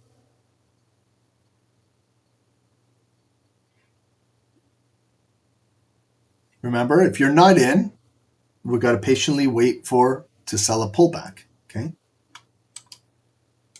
Best pullbacks to sell are this red zone right here. A better one would be right here. And then the best one would be up here, okay? Remember the depth of market. When we're selling, we want to sell, it's better to sell. This is the highest premium we can sell at. This is the mid premium. And this is the lowest premium, right? Yeah, congrats to everyone on the sell on Discord if you guys took it. Congratulations. You know, if you guys got it. Perfect. Running 50 pips right now, okay, if you guys got it. Okay, so now the numbers are coming in. The U.S. retail sales month over month, the core and the regular are coming in. Trump tariffs on chips will be low at the beginning, then very high.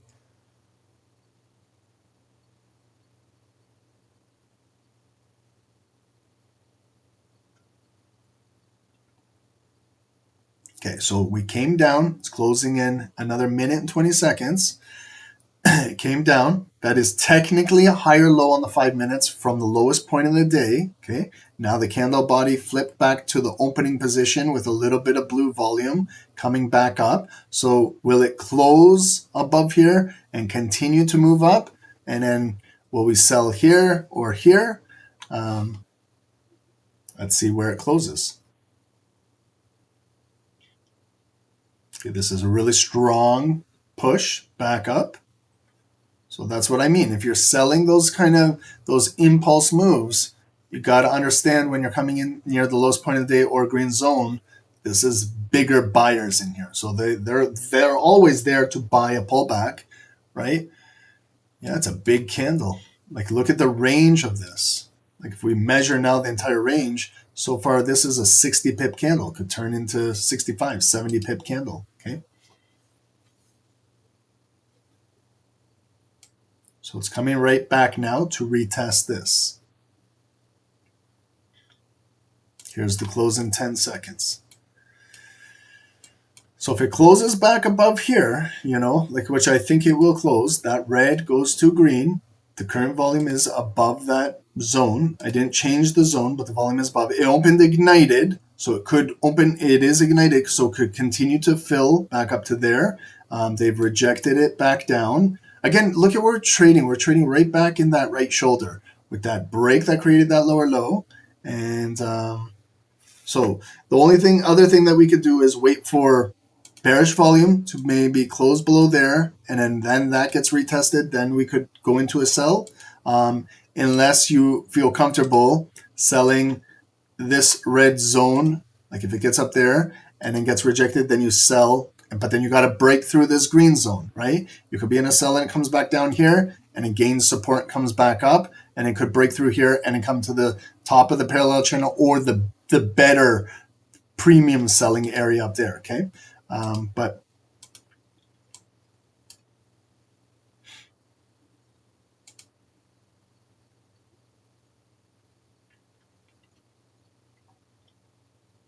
okay, so it's coming back down.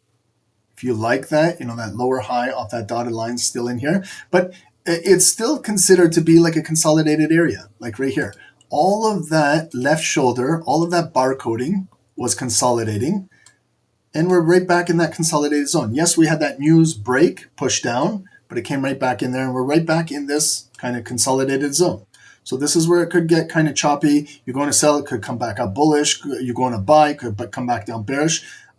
So that's why sometimes it might be best to just wait for this follow through body to close. If it closes back below here, we know the sellers are still in control, and then maybe we could look to sell off of this block to come back down. To me, it's still tough to trade this volume, still inside here. Yeah, Ephraim, this price action is nasty, horrible, not a real direction, still inside here. So buyers are holding, bringing it back up, could definitely break out of here. Then there's your 200 EMA. Some of you guys follow that. This is more the line that I follow. This is my yellow daily point of interest, and then the bigger premium selling areas up there. Okay, but right now the volume is still just ping-ponging around inside here.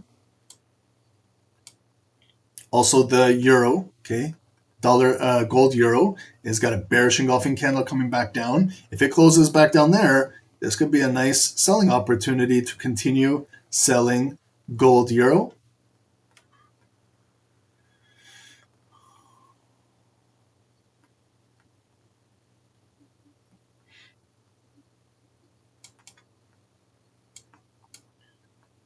Lots of volatility. Okay, so volatility comes with news. We've had news. So I think that takes care of today's news until 10 a.m. Then we have those University of Michigan consumer inflation reports coming out.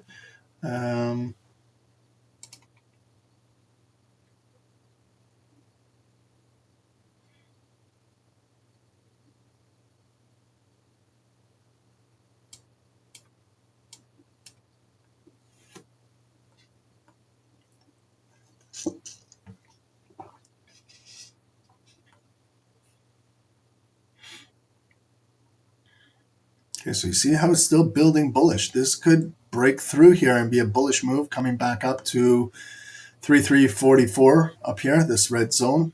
Nice, it's building its hammer candle with 1 minute to go. So this could definitely continue to break out of here.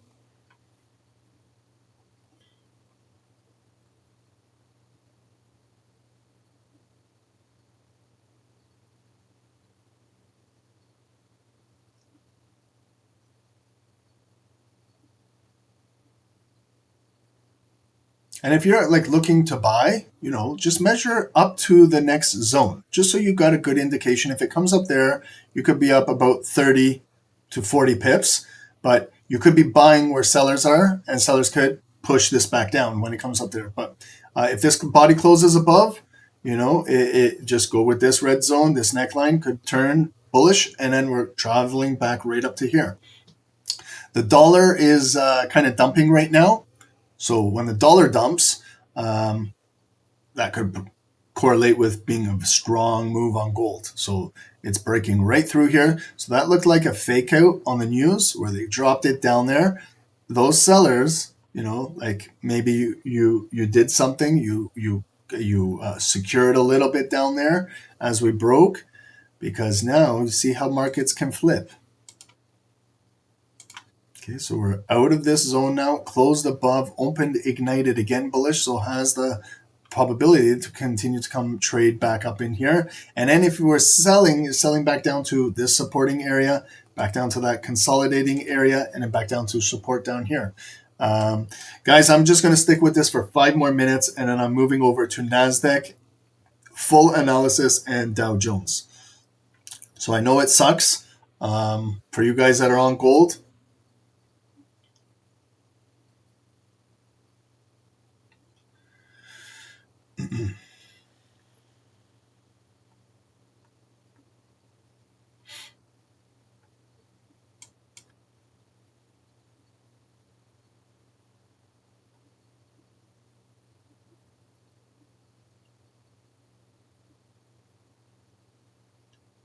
Okay, so now it's getting to this zone, the 344, 345 zone.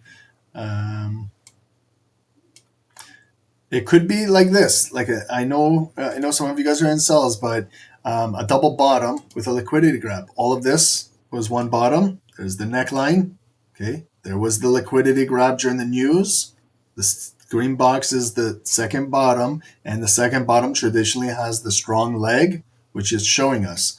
Okay, so will it break through here impulsively, close above there, maybe retest this and drive all the way to the highest point of the day? Or is it going to get rejected right there and then push back down? Okay.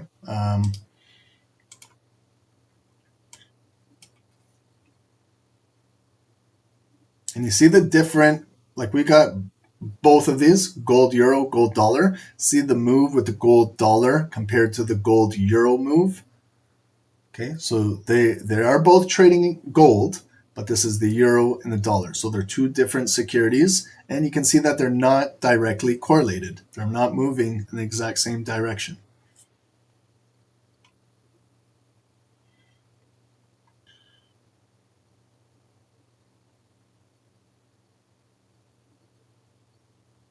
Okay, like a sell bias could switch into a buying bias. That's why if you're not physically in the trade, you can still watch what's going on. Okay, that's another thing that a lot of traders fail to realize. I believe that the impatience kicks in and we got to trade every single candle. But if you just sit back and relax, you see one bottom, all of that clumpy stuff. There's the bigger neckline. There's the second bottom coming up right there, the double bottom trying to break out of the neckline with the liquidity grab. Okay, so now you got to focus on what's happening up here. Will the buyers get it up there, close it above there, retest this, build it above, and then we're trading up to the highest point of the day? Or are the sellers still going to hold this zone down and absorb all of this buying volume and push this thing back down? So there's nothing wrong with being on the sidelines. I want to say this to everybody. Whether you're a 1 minute scalper, there's nothing wrong with being on the sidelines and watching. If you're a 5-minute trader, 15-minute trader, 30-minute trader, if you're an intraday trader, nothing wrong with watching, analyzing before you make your move. Nothing wrong with that. I find like a lot of traders today are very impatient and they got to be trading everything. You got to kind of get that out of your head, get it out of your system. Some of the best trades you'll ever make is not making a trade, and it's watching, leading you up into that high probable setup. Yeah, Chris, you just said, I didn't even read it, but you said it before me. Always sometimes waiting and not trading is the best trade. Yeah.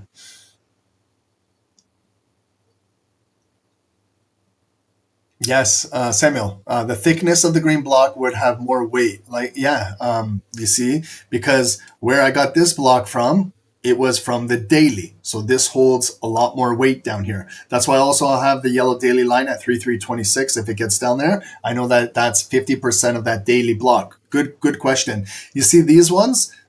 I'm just basing these skinny little green blocks, just off of the 5-minute volume just right now. So I scalp off of these quick moves, but the bigger moves are down in the bigger block. Like you see this red block, it's a little bit smaller because it's just based off of most recent price action. This one's a little bit bigger up here because it's at our daily high and holds more weight up there. Okay, so like if I'm looking to sell, it's nice to sell here, but it's better you're selling at a premium at this block up here, right? If you're looking to buy, like if you want to buy a pullback right down here at 3337, if you can wait it out and maybe get a buy at 3325, you're getting a deeper discount. But not only just a deeper discount, you're buying with more pending orders. You're buying with higher time frame buyers. So if I'm a 5-minute buyer, if I'm waiting to buy it down here, I'm buying with maybe swing traders, daily positions, like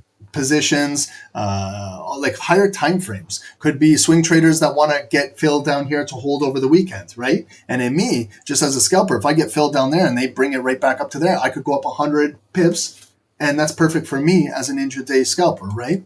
So, but that's why it's very important. See right here, Samuel? Right click this yellow line, add an alert down there. We don't have to sit physically at the computer all day and watch and wait for the volume to come down there. I can go on about my day after this call. I've got an alert there. I could be doing whatever I could be doing. I could be painting upstairs. And if it comes down there, 2 hours, 3 hours from now, I'm going to get an alert on my mobile. I have my laptop beside me as well up there. So then I look what's happening. If it comes down there, I look, maybe a double bottom is building. Maybe I buy the second bottom on the lower time frame, anything. But it just alerts me for these high probable areas, right?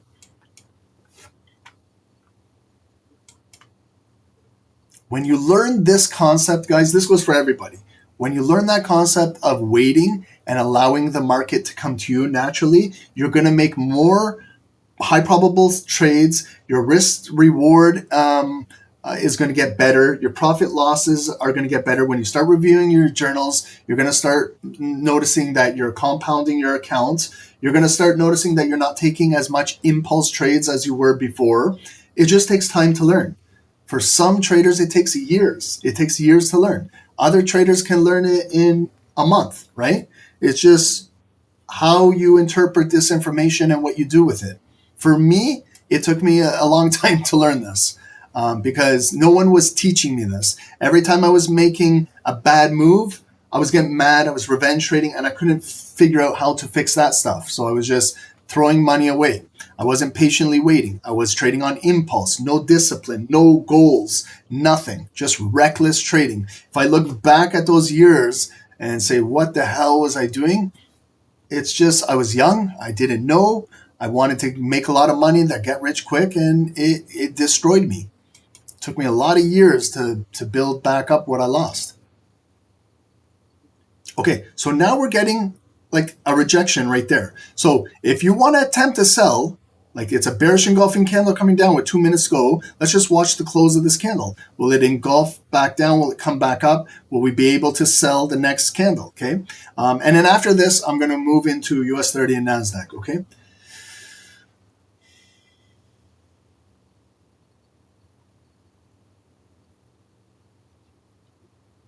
Yeah, Lee, you remember the days when you were taking 30 trades a day and did not make any more money than taking 2 to 3 trades a day? Yeah, it happens, you know. Sometimes those 30 trades a day you're taking are impulse trades, not quality setups. Now you're looking for 2, 3 nice, high probable setups, and you're probably making a better return than you were when you were trading 20, 30 times per day. So remember, it's quality over quantity, guys. That's what it is. Even as a scalper, you know, some scalpers are known to take a lot of trades, but it's also quality over quantity. Just because I'm a scalper, it doesn't mean I got to take any candle trade. It's more about probabilities, right? So you see how that candle came down. It was engulfing, but when it came down there, the buyers are buying it back up. So it's difficult to short this thing right now because there's still a lot of momentum coming back up. So you got to wait for the bar to officially close.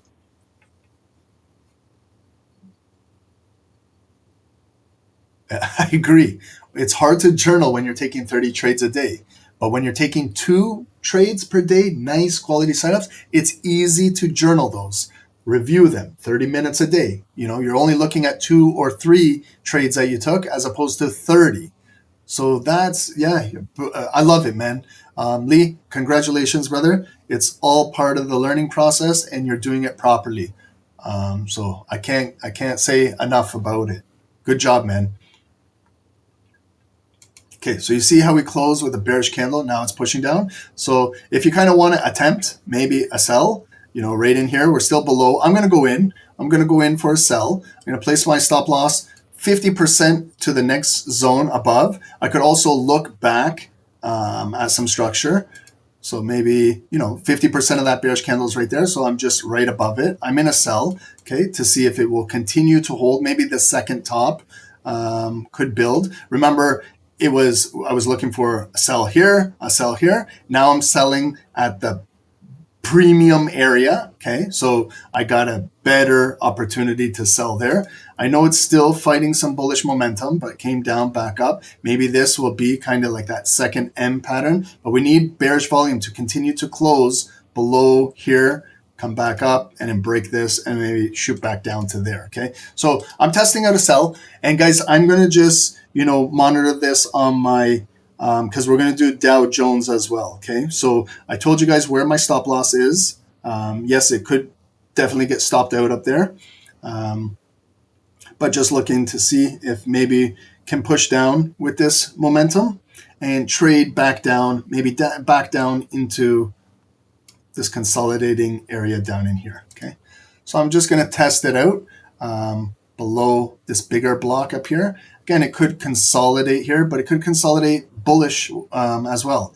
It could create a bull flag and break out of here.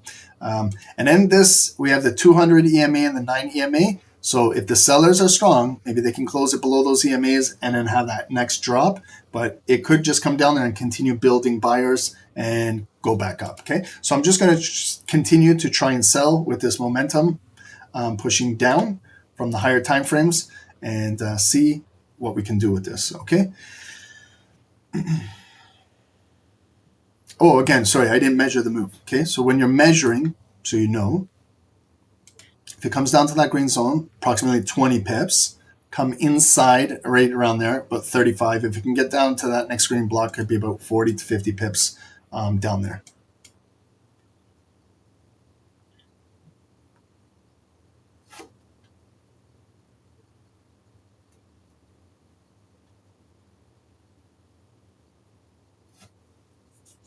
And then when we get to US 30 and NASDAQ, we're going to start off with US 30. And yep, red, we're going to get to it. We're going to get to US 30, and I'm not going to rush through those. I'm going to do a nice thorough analysis on both of those, just like we did on these two. So we're not going to rush that going into Wall Street. So we'll have a well-defined plan going into Wall Street, and we can watch that, okay?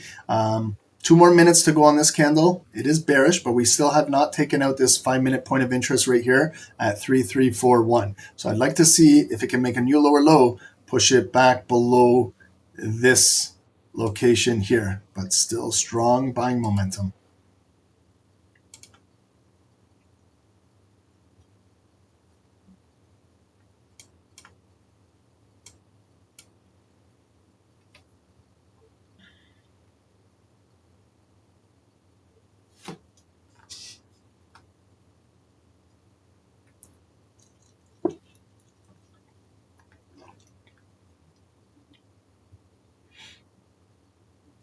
Okay, so 1:20 to go. Bearish volume is nice if we can keep it below this yellow line and close below there, because then maybe we can continue to build off of that.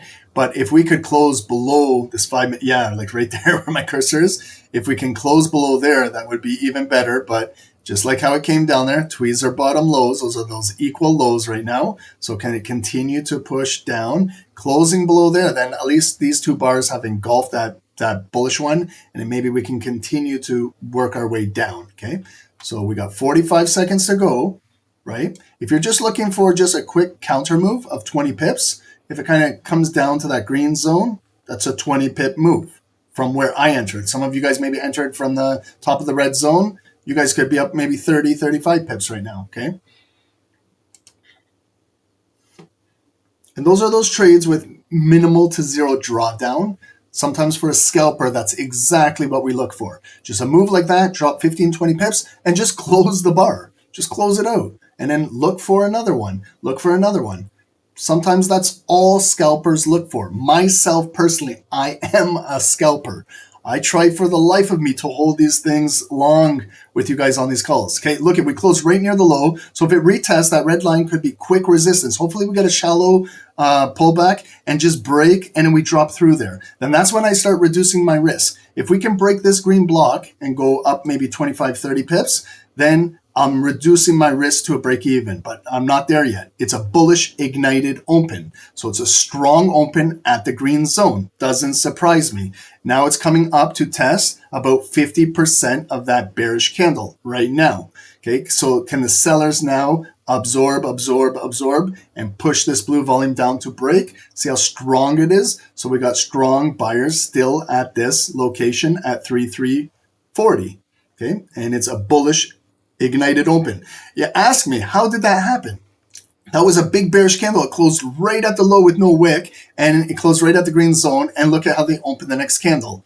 Bullish ignited. How did this candle not open up bearish with all of that volume and just continue dropping down? That's how the markets are manipulated. okay? And you see now how it comes right back up to my opening position right up here. So now, like I was up 20 pips, now I'm back to break even here. Now I'm in drawdown, okay? So that's why when if you're scalping these markets, you have to know exactly what you're looking for.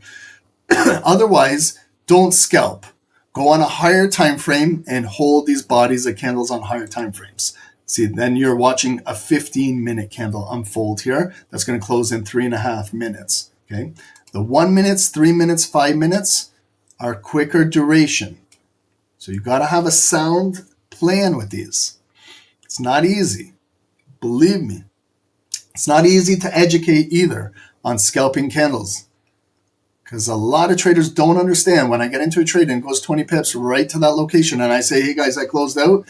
Then 20 people in the comments say, Ron, why did you close out? Why did you close out so early? It's for this exact fact. I just gave away 20 pips of profit. Now I'm in drawdown. That's the exact reasoning behind that. And look at now it's coming all the way back to attempt here and possibly break out bullish. And then I don't want to give it any more room because then it could start attempting to break the daily high. And I don't want to be part of a daily candle that's breaking a daily high.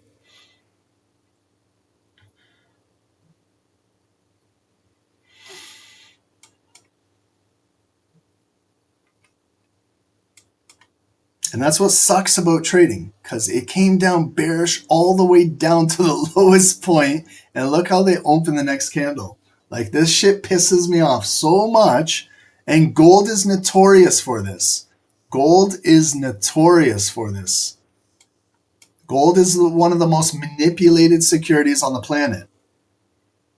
That's why this security is not good if you are a beginner. I'm telling you, if you are a beginner, and I don't mean if you started today as your first day of trading. I mean if you're in the markets for 3 months, 6 months, 1 year, you're still a beginner, okay? Stay away from gold with a 10-foot pole, if I can suggest. Because beginners don't maybe have the stomach to handle this stuff.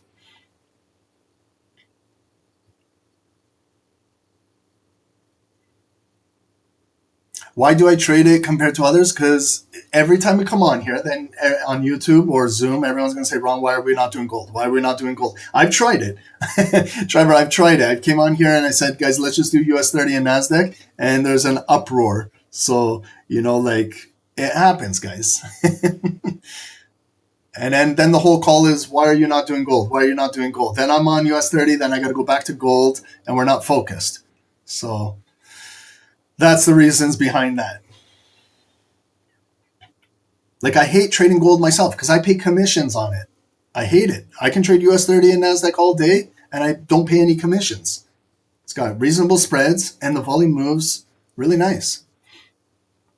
No, you can't please everyone. I've noticed that, believe me, I've been doing this for over 5 years and I understand that. I know that now. I've learned that.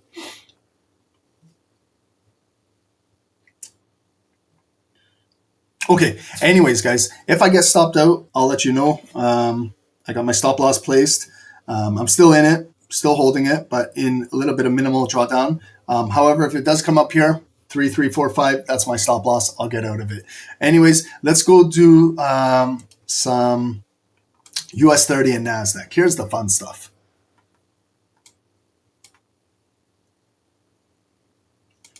Okay, so let's start off good analysis now on US 30 and NASDAQ. It's 9 a.m., so we have 30 full minutes to do a thorough analysis. So we don't need to rush this. We can do a good analysis, okay? We'll start off with Dow Jones. Remember what I told you earlier, okay?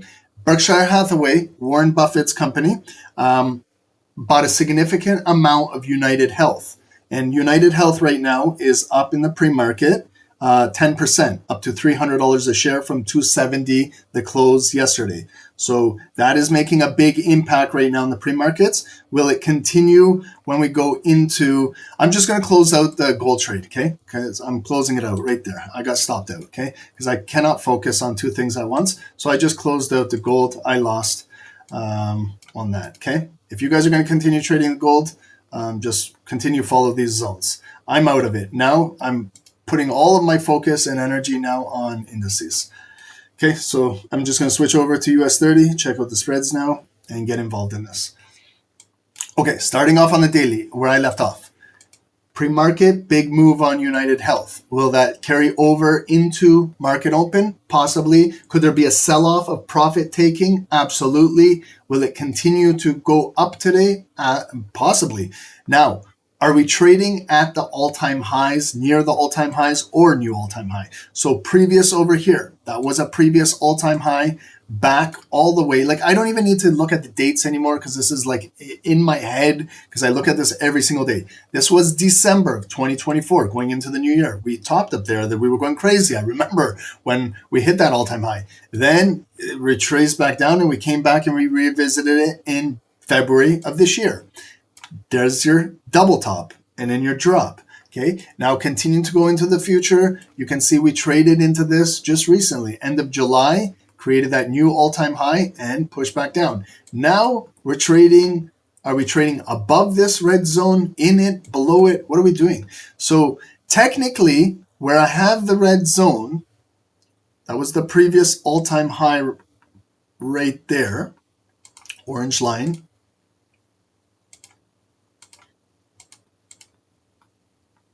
Yes, I know, guys. You guys are messaging me. Ron, you got stopped out and it's pushing down. I know that. Just continue watching the volume.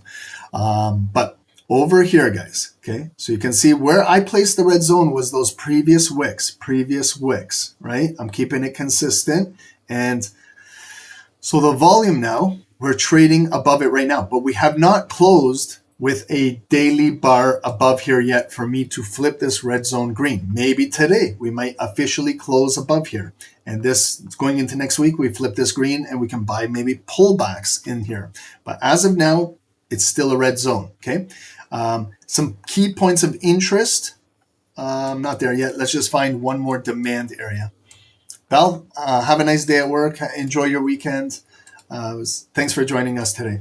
Okay. What other zone have I been watching on Dow is right over here. Those two tweezer bottom lows when they came in there. I've been watching this zone. I can't tell you how long I've been watching this zone for, but since last year. Someone's going to say, Ron, no, you haven't. Yes, I have, because I do the same shit every single day, and these are just the zones. I just do this for you guys, where I erase everything and I do it over again. Otherwise, my other chart has everything where I don't change these things. There's the body that closed below. There's multiple retests and the drop. Here's the body that closes above. Then next day you make your zone green. Stretch it into the future. There's where you can catch it when it comes back in and goes back up. Here was kind of that impulse break right there, NFP, and look at how they brought it right back up, closed it above there, and been retesting this block and still holding. It's kind of like that 5-minute move on gold right here, guys. So when it kind of closed below the block, they brought it down, and then look, it closed right above the block again and retested it and had that bullish move. Okay, does it suck that I got stopped out there? Yeah, and watching this bearish candle coming down and ready to break, possibly, but that's why I had a tight stop. So next time Ron needs to learn his lesson and give it more room to breathe, maybe in the next red block. Maybe decrease my sizing and let it more room to breathe. Okay, so Ron needs to learn too how to trade live as well, with my mistakes. So green zone going across. Keep it consistent. Are we above 50% of this bullish candle right there? Yes. Are we above 50% of that bullish candle? Yes, the retest. Are we, if we just mark off yesterday's 50% volume, are we still above it? Yes. Now, where did we close yesterday? Look at yesterday. Big bearish drop all the way down there, retesting. If you do 50% point of control, I'm sure you can find a green zone in there. There was the proper pullback right in there, came back up to the opening, filled yesterday's wick.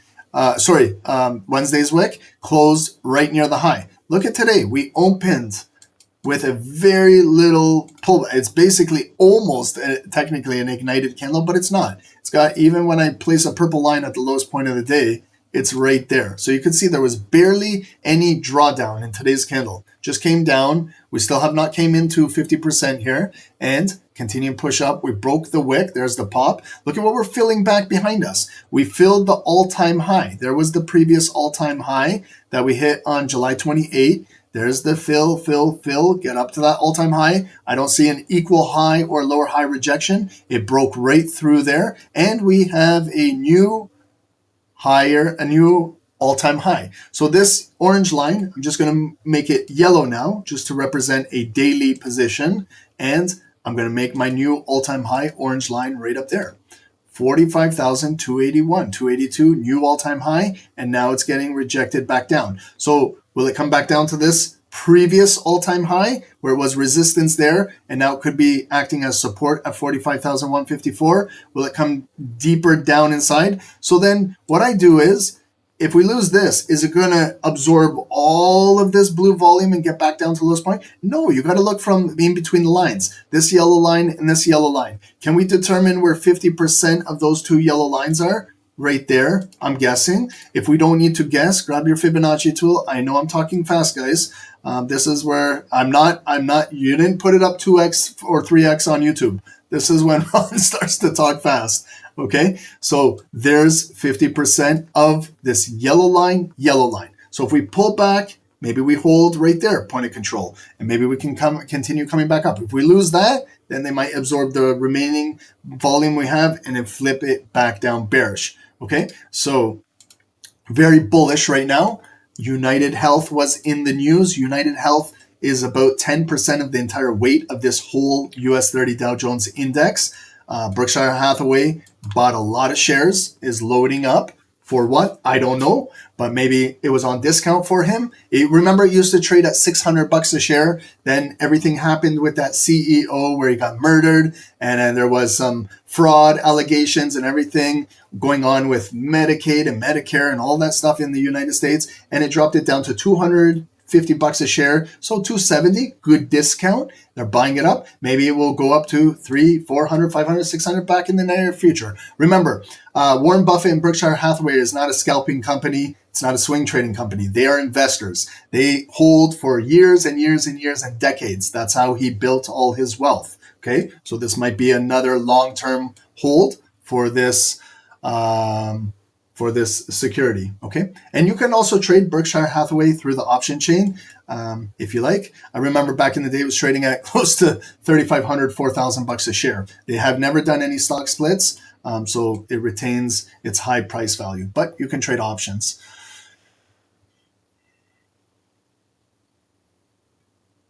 Okay, so, sorry guys, I was just reading the comments there.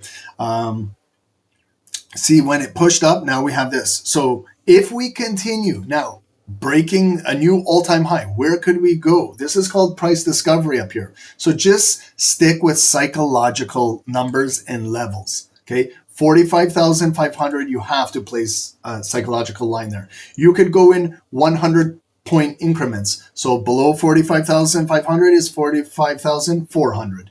Place a marker right there. You could go 45,300. Are we going to hit this anytime soon, today or next week? Just place a marker there just in case. We almost got up there. Okay, so it's do I need to place a marker right there at the all-time high? No, because I know it's 282, it's close to 300, but 400, 500 definitely. Okay, let's see now. Let's break this daily candle down into 4H.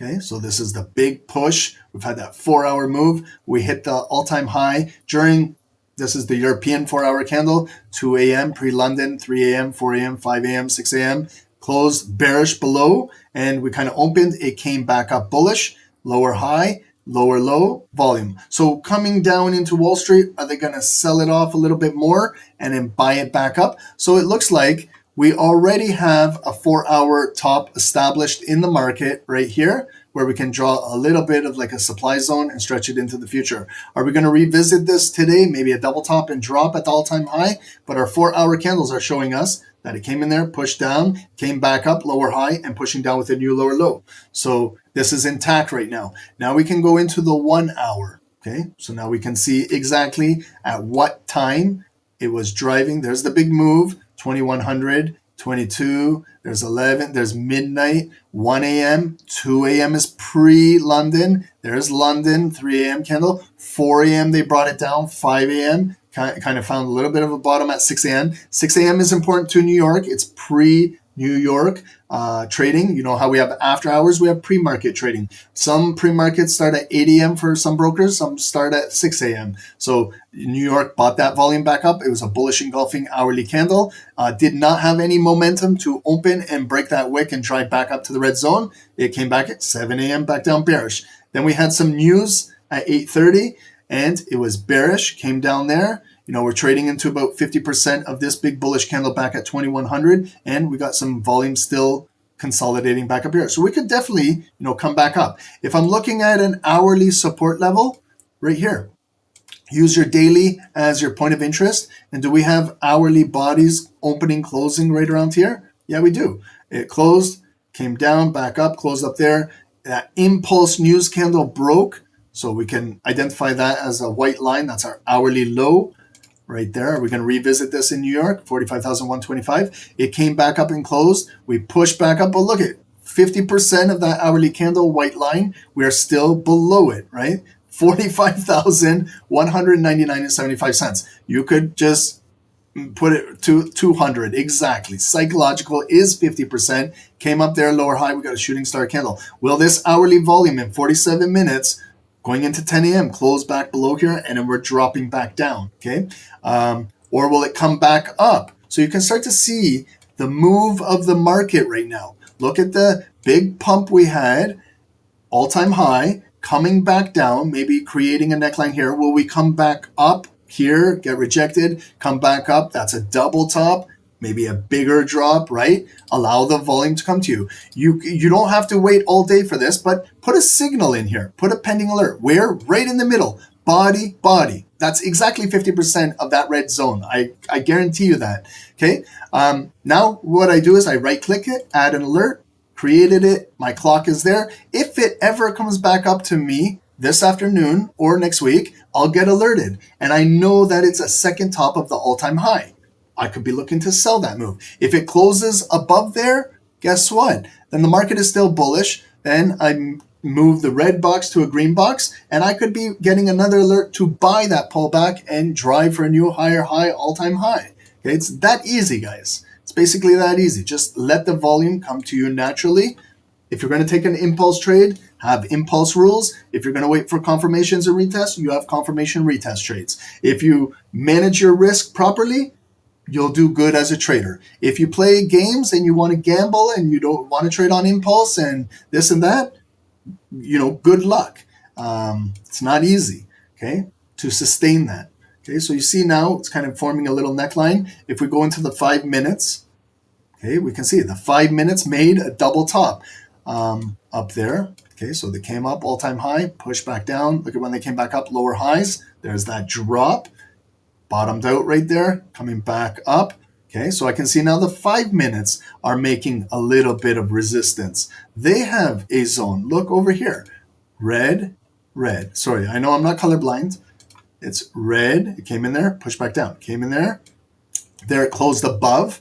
So even the 5 minutes, when they close above, make it green. You see when it came back, respected this. Multi times they respected it, went back up. Did it come back in here? Almost. And did we close below it? Yes, close below it right there. So go same zone, red, going into the future, came back up, back down here, kind of impulse break at 6:55. 7 a.m. they started dropping it back down. And will we revisit this later today? Maybe Wall Street. We break that hourly resistance. There's that big red block on the 5 minutes above us. Okay, I could look to sell there as well. I can place an alert in there on the 5 minutes right in that zone. There's my line. There's my alert. I could be alerted there. It might be a lower high sell from the all-time high. Okay. If it closes above there, that zone will flip green, and maybe I'll buy right back up to that all-time high. Now I can see it's barcoding in here, you know, building. Wall Street's going to open in 15 more minutes. Are they going to continue to come back up here? Are they going to sell it down? Maybe profit taking on that United Health move and then come back down here, and then maybe we can buy a dip buy, taking it back up. All of those things to factor in. But right now, if I look on the 5 minutes, we are in a parallel channel coming down from the all-time high. There's the parallel channel. All-time high, back down. Over here, channel, lower high, sell off, lower low, come back down, bottom of the channel, support, came back up. In this shoulder, at the top, back down, break, right down to the bottom of the channel, hourly support held up, coming back up. So we've got our channel. Are we going till 10 today? Yeah, right, Clues. Yep, 10, 10:15, whatever it takes. Yes, no problems, guys. We're scheduled for 7 to 10. Okay, now adding some indicators, daily bar indicator, so we understand how the move. Remember, we opened. There's the lowest point of the day. Very, very short-lived low of the day.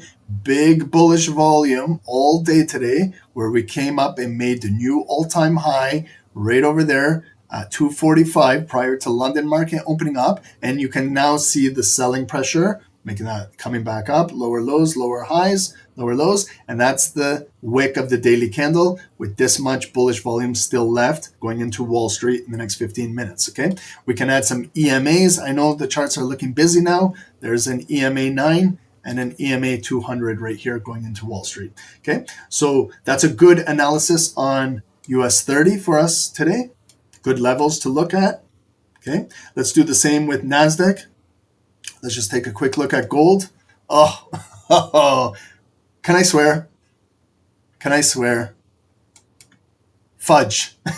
Fudge. I know some of you guys might have your kids out here, but that's Ron swearing right there. Okay, that was my previous stop loss. I exited and shooting star candle. You can use me as liquidity, guys. Someone said, Ron, you are my liquidity. You're like my leading indicator. That's fine, guys. If that's the way how you guys need to learn, please. I'll be your liquidity for you. Let me take the hits in the market and you guys learn from me. Okay, so there I had a tight stop loss. I had the right intentions, but I just placed a tight stop right at 50% of that candle. Had I placed it a little bit in that upper zone, maybe give it another 15, 20 pips to breathe, I'd be in the money right now, okay? So they came up there. I'm an example. They liquidated me, and once they got my liquidity, the market is pushing back down, okay? So fudge is my F word for the day right there, okay? It happens, okay? But I got to learn from that. So my learning is maybe I should have decreased my lot size just a little bit and increased my stop loss. That's it. That's how you learn from that, okay? Now let's learn from NASDAQ over here. So NASDAQ now. This is tech related, mostly, not the entire index, but the 60% of it is heavily weighted on tech, okay? Fudge Sunday, Tammy, there you go. Fudge Sunday. Let's start off on the daily. Again, let's see. Wow. Okay. So look at NASDAQ taking off. Holy. Okay. So we had a previous all-time high right over here. You know, it was all-time high, double top, drop.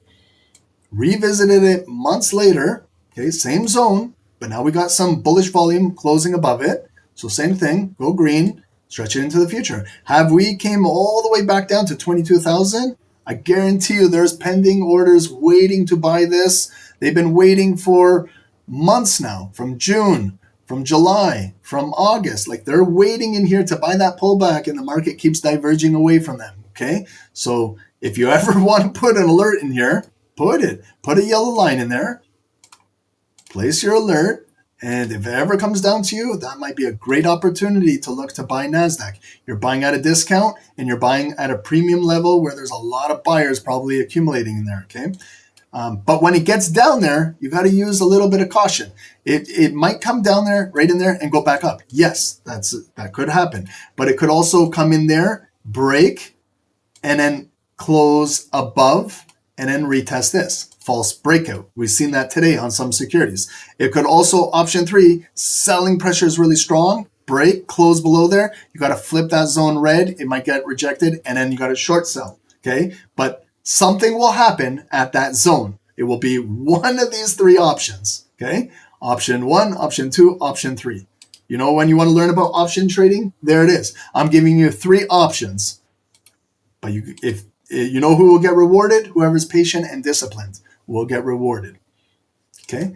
So since then, just do we see anything off of there? Yeah, since then, right there, that was holding a little bit of support, stretching into the future, it came in there, held up. So that's like a block above us. Again, when we're talking about best areas to buy, this is the best area to buy. This is a good area to buy, but it's better to buy there. Why? Because you're buying at a deeper discount right? If I can get over here and I buy a pair of shoes and today it's 25% off here, I'm getting a discount. But if I wait next week and then the sale goes to 50%, I'm getting a better discount, right? So look at it the same way when you're trading.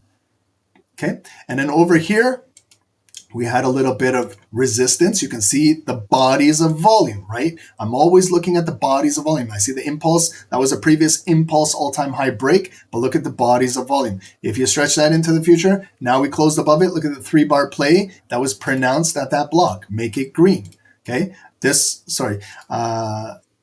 could be another pullback. This would be a more immediate pullback, maybe like today or next week. Again, this is a good opportunity to look for buys. This one is this one is the best one, right? And then if it even goes deeper down in there, the deeper the depth of market, the better the buying opportunity, right? This might be a short-lived for swing traders, intraday traders, or scalpers in this block, okay? Now, do we have a critical candle? Yes, this was the previous all-time high. Let's just dissect. Okay, that would be an orange all-time high previous, right? And then since then, it sold off, came back in here, built its way back up. Look right here, Tuesday of this week, we closed above that, okay? So that is very important, and we had already retested it yesterday. So there was all-time high resistance, body of volume closes above. What do I do when that happens? It turns to support, right? And look at the location, 50% of that big bullish marker bar. Go from, look at it, okay? Look at the 50%. It's basically exactly right there. There's 50%, okay, of the pullback. Now, when we're looking at that point of control of that candle, right there. So we still are holding good support from this big bullish move on Tuesday. Okay, that was CPI news, consumer pricing. And then it closed near the high, opened, bullish ignited, popped that wick, drove new all-time high, just under 24,000, 24K. It was 985 to be exact. That is our new all-time high. Since then, pushed down. Here's a point of interest where a daily bar closed, a daily bar opened. Have a yellow line there, okay? And now let's dissect yesterday's move. We opened right here. It was initially bullish. It missed the all-time high, lower high, came back down into, transacted in that body of that candle, that point of control. Buyers were there, came up, it closed with some bearish volume. That's a bearish spin top candle. And look at where we closed and where we opened today. I know it's 7 more minutes. Ron's going to start talking hyper fast now. Okay, so we closed, we opened. Did we make a low of the day already? Yes, we did. Purple line, very similar to US 30, short-lived low of the day. And buyers brought it right back up. We continued to move up, but we broke through that point of interest. But today's high is also a lower high from yesterday and from the all-time high. So lower highs are pushing the market down, but we have not created a new lower low. We got to travel back, fill yesterday's backfill the wick and create a new lower low in the market. Right now we're consolidating. So it could come back up again, or we're going to sell off in Wall Street, coming back down into this green zone, and that's where the buyers might pick it back up, okay? So that's how we're trading right now. If I look quickly at the 4 hours are barcoding. I can see exactly when we hit that high of the day was Wednesday, 6 a.m. Yesterday during 6 to 10, nice New York hours, push back down, consolidating, came back up, lower high. You could even go follow 4-hour bodies of points of interest. If you're looking at the 4-hour bodies, there's a body, a wick, a body, a body. If you have a line at those 4 hours, you can see when it came up, lower high, pushed it back down. Now you see how the volume is trapped. The 4-hour volume is trapped in between our purple lines. So this is our daily range. It is technically making a lower low, a lower high. Has not came down, but our last 4-hour candle is very important. This is our European 4-hour candle coming to 6 a.m.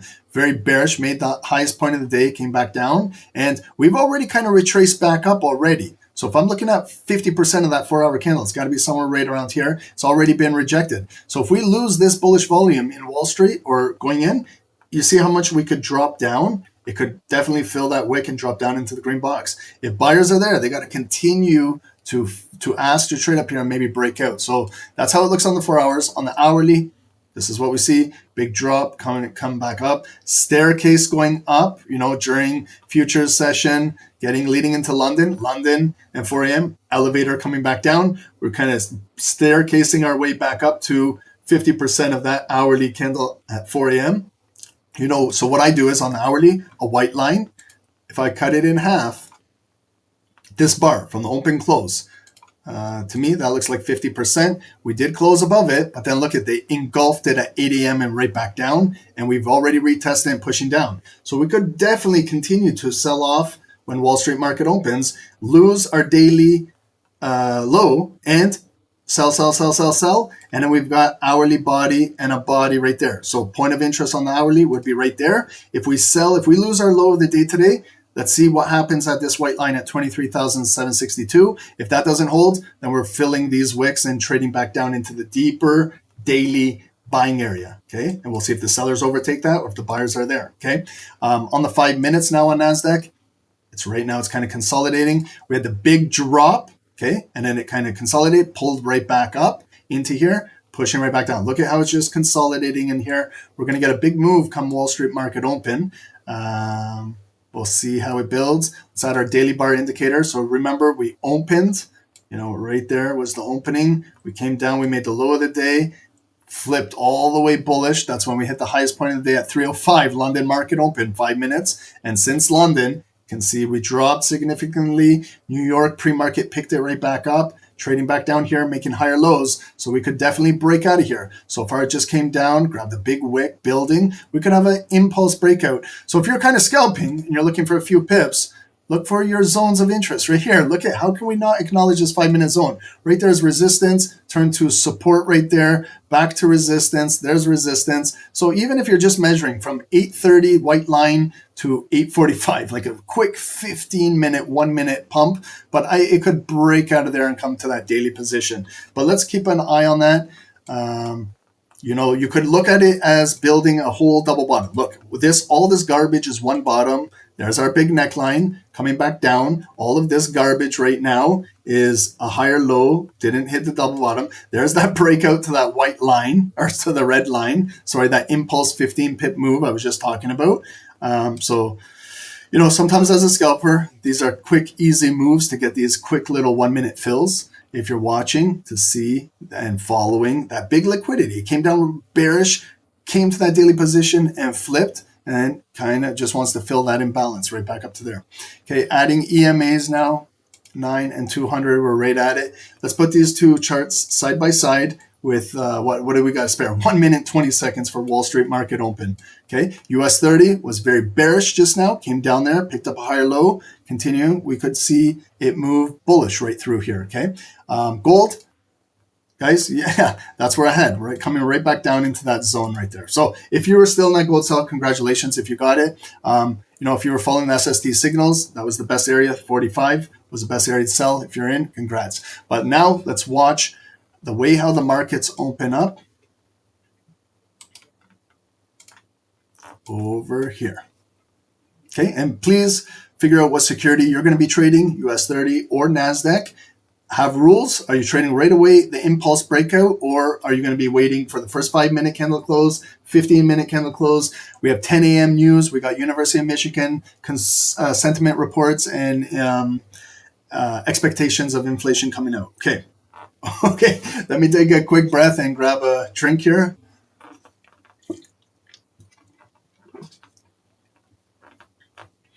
And thanks for everyone joining, 300 viewers. We do appreciate you guys. Hit the likes sometime during the call. Subscribe to the channel so we can have some fun next week as well. Here we go, guys. Good luck to everyone. Don't do anything stupid. It is a Friday, okay? Here we go. Close, bearish. Could get a quick retest. Okay, look at how they faked out the market with NASDAQ. Okay, coming down, will it get a wick and go back up? Also watch, are they going to take out the lowest point of the day? United Health is up 11% right now at $301. Okay, they're going to pick up a higher low.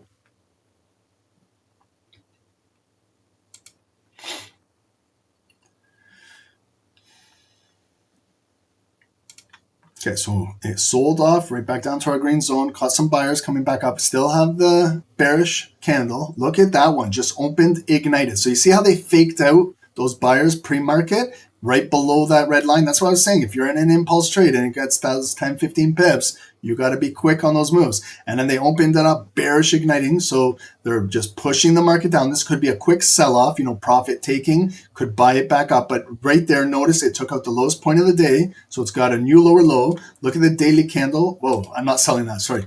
Look at the daily candle. It's a shooting star coming down, but picked up the wick. So I'm waiting for this body to close. That was the first 1 minute, 30 seconds. It's fast. It's furious. This is Wall Street.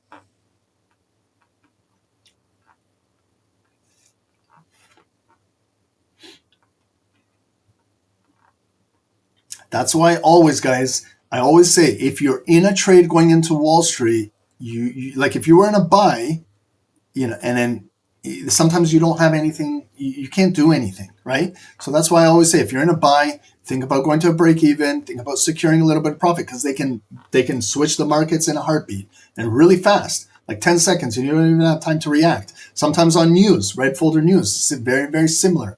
That's why I don't like being in a trade going into a open market, like a big market, like trading in London, trading in Wall Street, COMEX. I try to the best of my ability to trade after those markets open up or after news. It's not easy, but it's best practice is what I'm trying to say.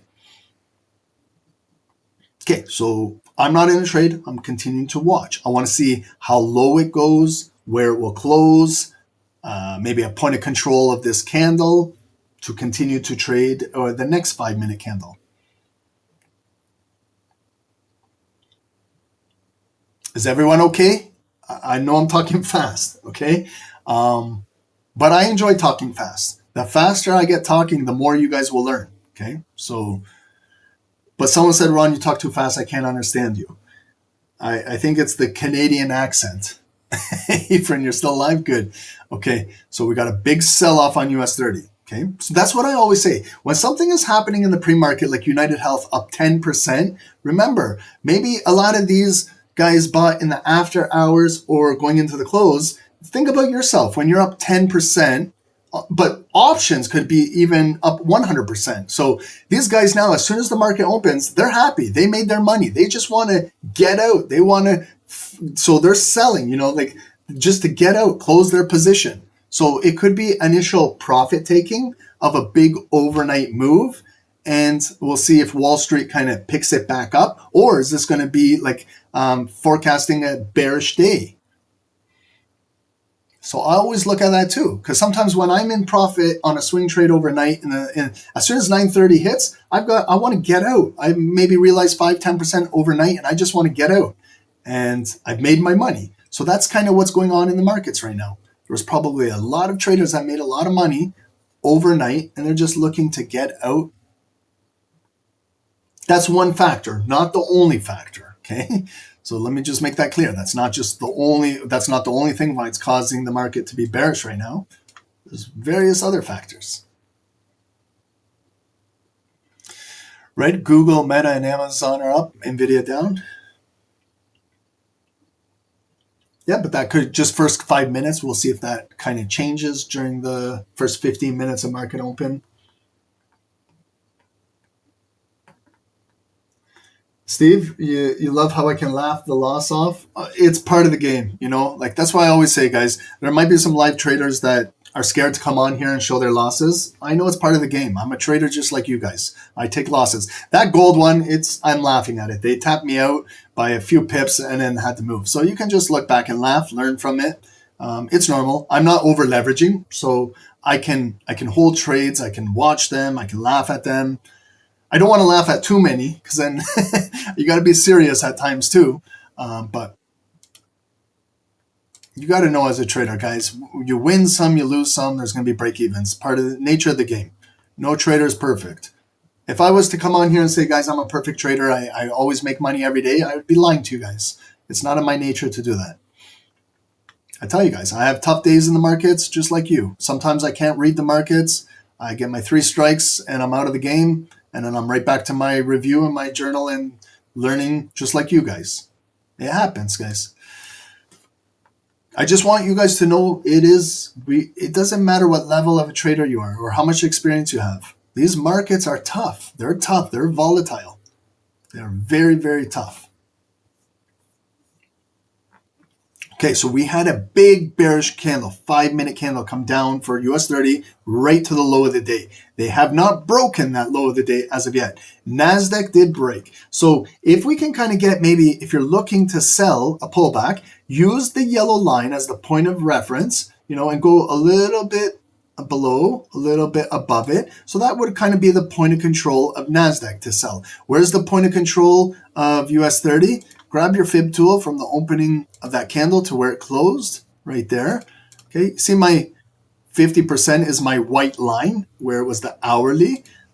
So then I just go, maybe a good meat of that bearish candle is right there. So if I'm waiting for a sell, maybe I got to wait for it to come back into that zone again, and then maybe it could sell back down, like NASDAQ. Look at NASDAQ, for example. It's coming now bullish right into that point of control. Let's see if the sellers are there to absorb them. Sometimes just learning how to do this. Sometimes just putting a pending order at the smallest size that you can do possible.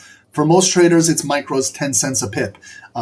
Just for learning purposes, if you can, or just paper trade, if you're just practicing, place a sell order in there and let it get activated and just watch what happens. Sometimes the trade will come right in there, activate you, and you'll see the wick coming right back down. And then that's how you can gain some confidence to do that. I wouldn't suggest doing it with a live account with big lot sizing, but small lots, like micros, if you need to get that emotional feeling of doing it live.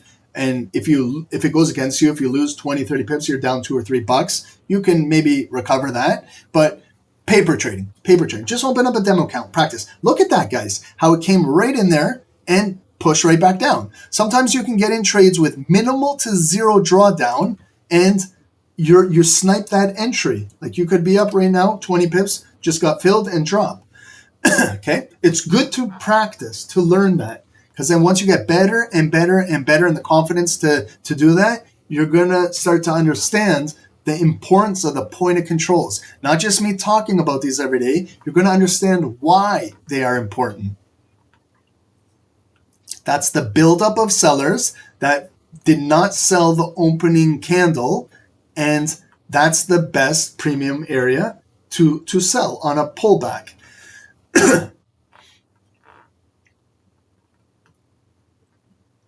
US 30 hasn't reached this zone yet, okay? That doesn't mean we just sell this candle.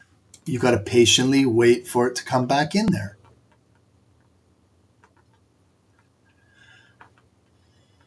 Like how I always have these arrows saying, let's see if it will come back in here and go back down. Okay, so what I can do is place an alert at that white line right in the middle. The white line was already established there from our top-down analysis. I know it's an hourly point of interest. Okay, so on my set right there, I've created an alert. I can wait for this all day today. Look at the NASDAQ. Wow, okay. So they could flip this candle bearish. Guys, right there, educational lesson on a pullback at a point of control. Okay, now we got 30 seconds to go into the close.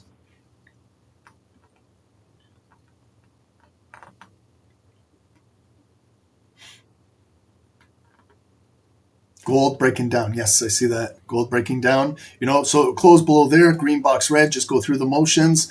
Close below there, green box red, go through the motions. These are all now like kind of supply blocks. And let's see if gold takes out that wick and takes out the lowest point of the day. Nice M pattern. Why was that liquidity up there? So I can just go back and laugh at it now. Look at NASDAQ. Shooting star candle pushing down. So look at that retest, guys. That was a proper retest. Had you had a pending order or just practicing or testing it out, you're up 30 pips in profit down there. Now US 30 is coming in here. Okay, so let's test US 30 coming right in there. It's a big bullish candle. It's not easy to short a big bullish candle. Okay, but you got to kind of maybe trust your zone and just not over leverage. Look at NASDAQ really breaking down. Okay, so see how I got an alert on crossing the horizontal line? So I've got an alert now right there. It hit my white line. It's alerting me. Okay, so an alert means you watch, right? Okay, it's coming back up. Maybe it will come a little higher to the top of the zone. Maybe come to this higher zone. Remember, it's better to sell at a higher level.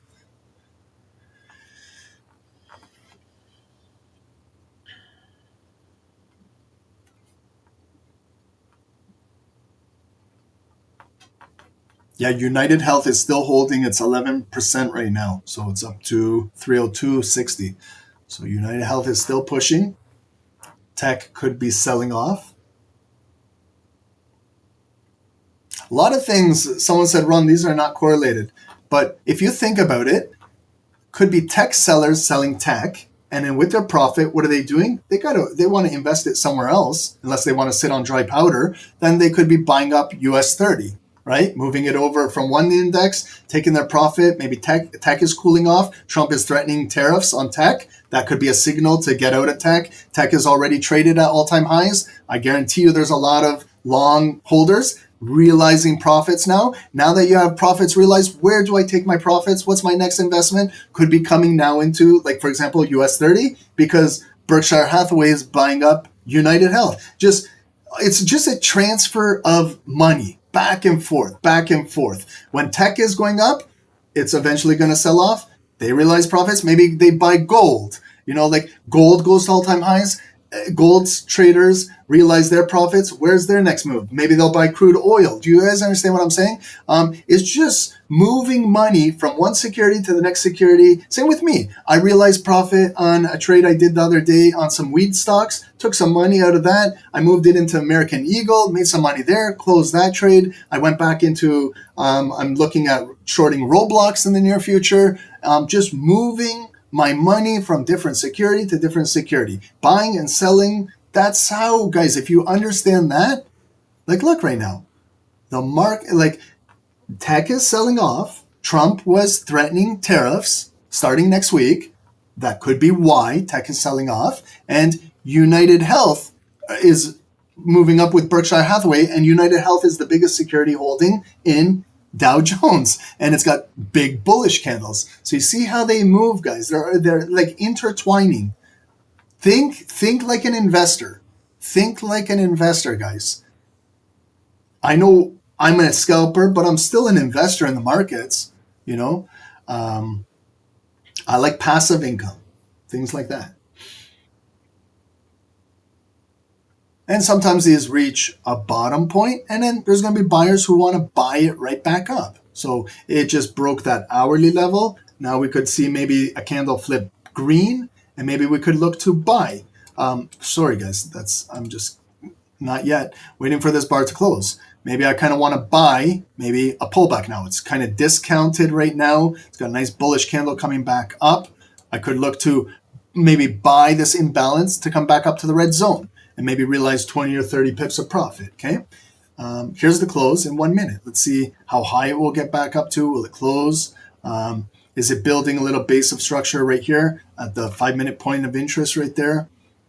US 30 came all the way up, now getting rejected, so get ready for US 30. Might make a move coming down as well. And when US 30 is coming down, you might see NASDAQ going back up, okay? Sometimes it's like a seesaw. 30 seconds go. Inverted hammer candle with that ignited open. Is it still holding? So now we see it transacted right through that red zone, got up here, and it's got rejected. So next bar, if it gets rejected, could open bearish and go down with this momentum. Let's see, but it's got that ignited open, still holding strong.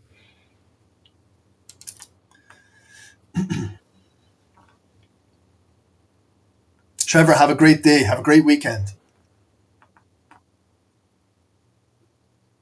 Okay, so it's bullish. I want to see if they'll flip it down bearish, and I might look to sell this. It's in the red zone. That's where ideally I'm looking to sell. Now it's coming back up bullish. It's got a long way to go up that wick. Will they reject it at that hourly? Reject this candle. I'm looking for maybe a potential sell on US 30, but it's still transacting in that red zone. So again, I got to see who's offering, who's buying. That bar didn't close bullish to look for a pullback buy, and it's still coming down. So maybe a deeper discount down in here. Okay, there's the rejection there. I'm going to go into sell now, and I'm placing my stop loss above this zone up here, and I'm going to look to see to sell back down. So it's trading in that pullback zone that I want, and I want to see if it will break today's low and sell down into here. Okay, so I patiently waited for it to cut through here, caught the sell on that candle. Okay, I'm moving in profit, guys.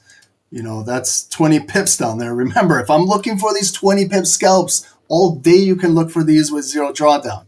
If I want a bigger move, I'm looking for 40 pips to come down to about 50% of this blue candle. Again, guys, this is Wall Street. This is moving fast.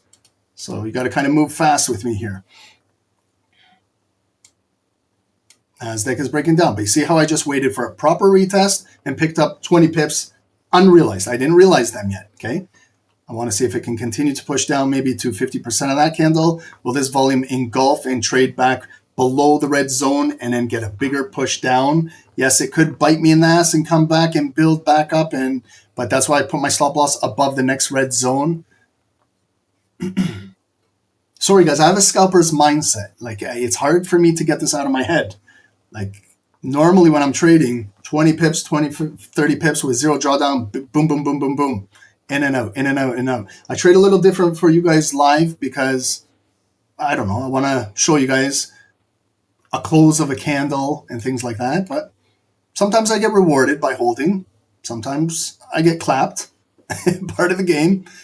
Next thing I'm trying to do is if it comes down here, I'll be reducing my risk.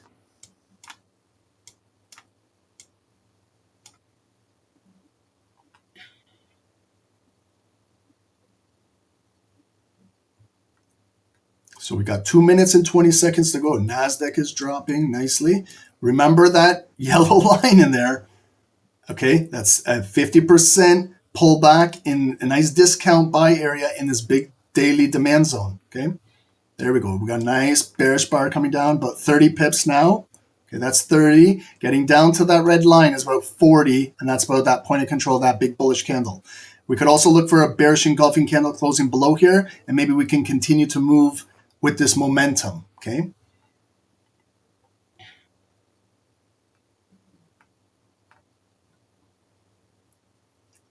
Some of you guys already dipped out of the market. Perfect. Good job. I'm still holding this thing. You met your goal today, Sherry. Wow. Congratulations. Sherry, have an amazing weekend. Thank you for all of your input this week. I really do appreciate it. Thank you, Sherry. Okay, guys, 40 pips right there. I'm going to a break even, up 40 pips. I'm going to take out 80%, stick to my rules, my 80-20 rule. Took out 80% at 40 pips, and I got the rest 20% at break even. This was just an example to show you how to sell a pullback and grab 50 pips. Okay? There's 50. If we get down to that daily line, we're looking at 60. Guys, just pullback trading, patience, discipline pays off. I'm telling you guys. Just please, please, please put in the work learning how to just be disciplined. If we want to make a paycheck every single day, let's let the market come to us naturally and just not over leverage when it comes to us. Just trade properly. See, when it came down 40 pips, what did I do? I took my stop loss to break even, capital is protected, and grab some profit out of the market. And did you see how we had to wait for that block? It came in there. That was a big bullish candle. But remember, the bigger block above us is stronger. I saw it come up there. It got rejected. We had that inverted hammer. I waited for it to open. It came up bullish, bullish, bullish. But remember, I said it's got a long distance to go up that wick. It's a lower high. As soon as it broke right there, I said, guys, I'm selling right there. That was as soon as the candle flipped bearish in the sell. And now it's dropping all the way down. There's 70 pips to the daily low. So if we now figure out real quickly 50% of this bearish candle, because the buyers are buying it up, let's see if we can hold right there. That's about 50% of this bearish candle. If it can continue come up here and then we hold it down, or with a shallow lower high, we could break this and drop like NASDAQ and break the lowest point of the day and drop. Is United Health still up or down right now? It lost 2% right now. It's below $300 a share at $2.99. So let's see if kind of United Health sells off a little more, and we could get this daily low break right down in here. And then maybe we could realize 100 pips. Okay.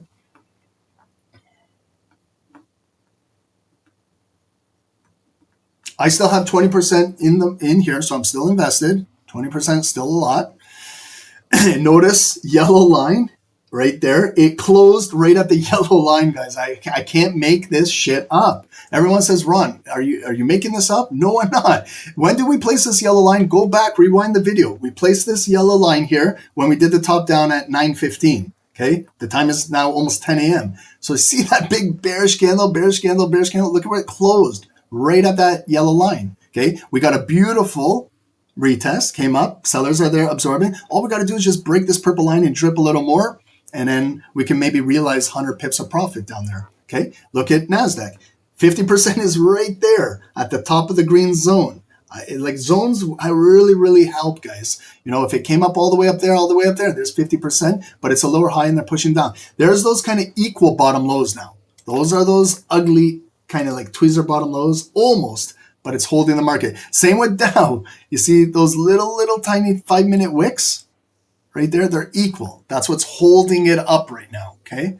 So we got to kind of continue to maybe see if it can hold that pocket, that point of control of that big 5-minute bearish candle. So it's trading in there again. Will they get rejected? Will they close it below here and then have a push down? This could be a bullish candle coming all the way right back up to point of entry, and then my 20% would get taken out at break even. Hopefully we'll see if this block can hold up. If you're looking for a similar block on NASDAQ, it's right there. Ephraim, amazing, bro. I'm very proud of you, Ephraim. You're in here daily. You've been with Ephraim with us since day one, man. I'd love to meet you one of these days. You're in Florida. Love to come out there and meet you. Maybe I'll take the kids to Orlando, and I'd love to meet up with you, man. Putting in the work, Ephraim. I got a lot of respect for you, bro. Continue with everything you're doing. Have a great weekend. Amazing. DCY. The prop account ending this week with 1% gain. Amazing. 1%, guys, is life-changing. A lot of people don't understand that. But remember, it's a game of percentages. I know some of you guys might be trading with $100. $1,000, 1% is insignificant right now. But think positive. Maybe you could have 50,000, 100,000 one day. Then that measly little 1% on a $100,000 account is $1,000 a day. That's life-changing. You know, prop firms are there to help you get to there, but you got to learn how to trade properly, risking with proper risk management. See there, guys, how it came up bullish, right into that point of control, right below 50%, and sellers are there still absorbing, but we still have this inverted bullish candle. Okay, so it's still holding that opening balance of those strong buyers. Can we kind of absorb them going into 1 minute into the close, just like how NASDAQ did, where it opened, it was strong, came up, then they flipped the candle, and it's the shooting star still pushing down. Maybe we will see it with US 30. I just want that kind of break right there and collect maybe 100 pips.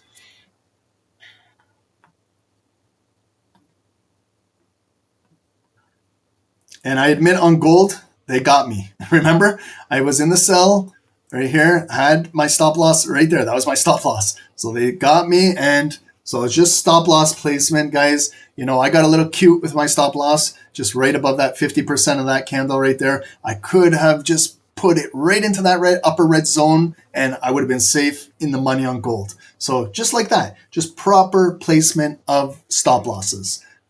Okay, so look at US 30 came right back up. So it looks like a strong move holding US 30. United Health is not really breaking that 10% marker. Maybe later on today, it'll come back in this red zone, might be a double top and drop down in there. Might build bullish out of here. But thankfully, like I'm happy that I grabbed 80% out and I still only have 20% running with a break even. So it closed right back in that zone again. So we've got to see if our sellers are there to engulf it all the way back down. However, if it comes down, could pick up a higher low, still being protected by this lowest point of the day and maybe drive back up. Okay, I'm still in this, still live in that. If NASDAQ comes back up, okay, it's building, you know, it could come trade right back up there. If it breaks up there, you're coming back to the hourly position.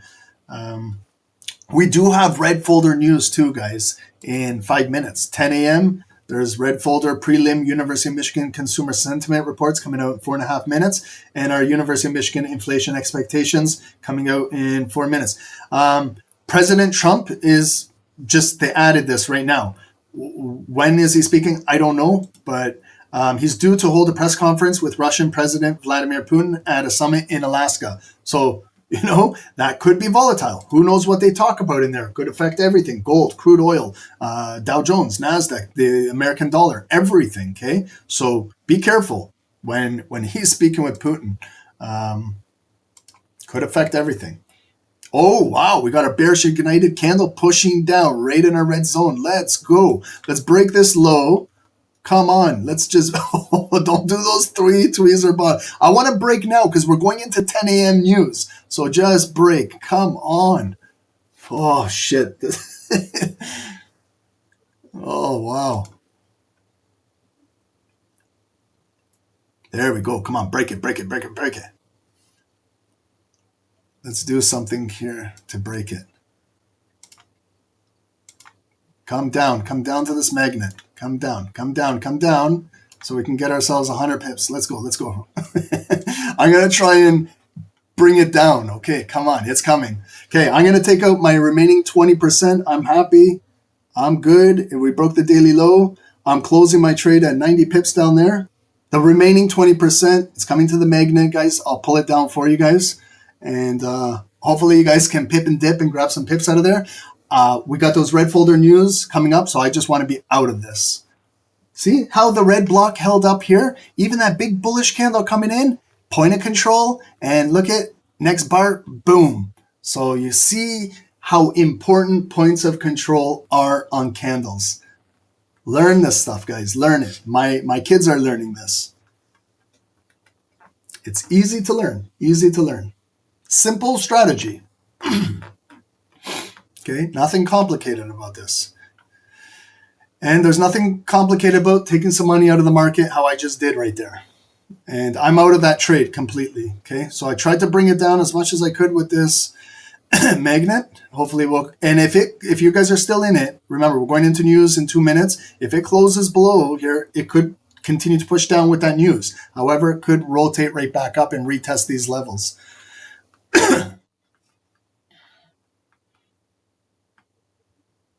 Guys, thank you guys so much for YouTube. It was a really fun week. We had that glitch with the bots. I know it was fun. We had 7,000 to 8,000. One day, I'm always positive. Inshallah, one day we're going to have 7,000 to 8,000 viewers on YouTube, and we'll be all learning a financial education. There's 8 billion people in the world. How can we not get 7,000 people that want to learn how to financially be free around this world?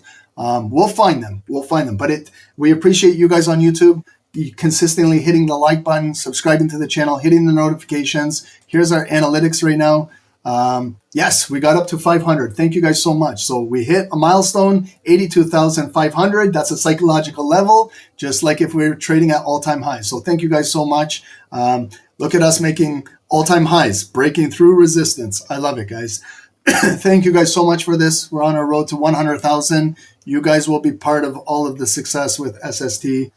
So we give back to you guys as much as we can.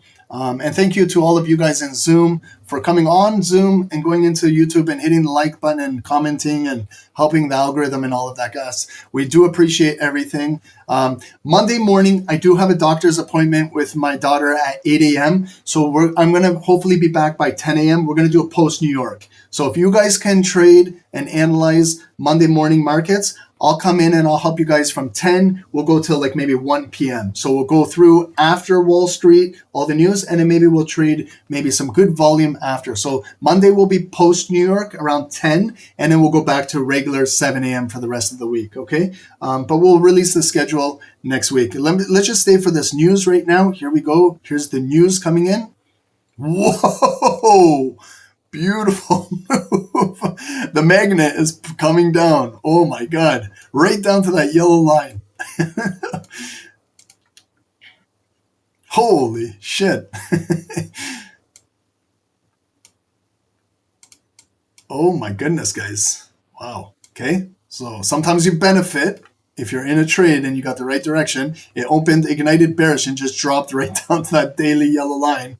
So maybe this magnet, we can continue to bring it down. Maybe I should bring it to the daily candle. Come on. Bring it down, bring it down. Daniela, this is the new indicator. This is the new magnet right over here.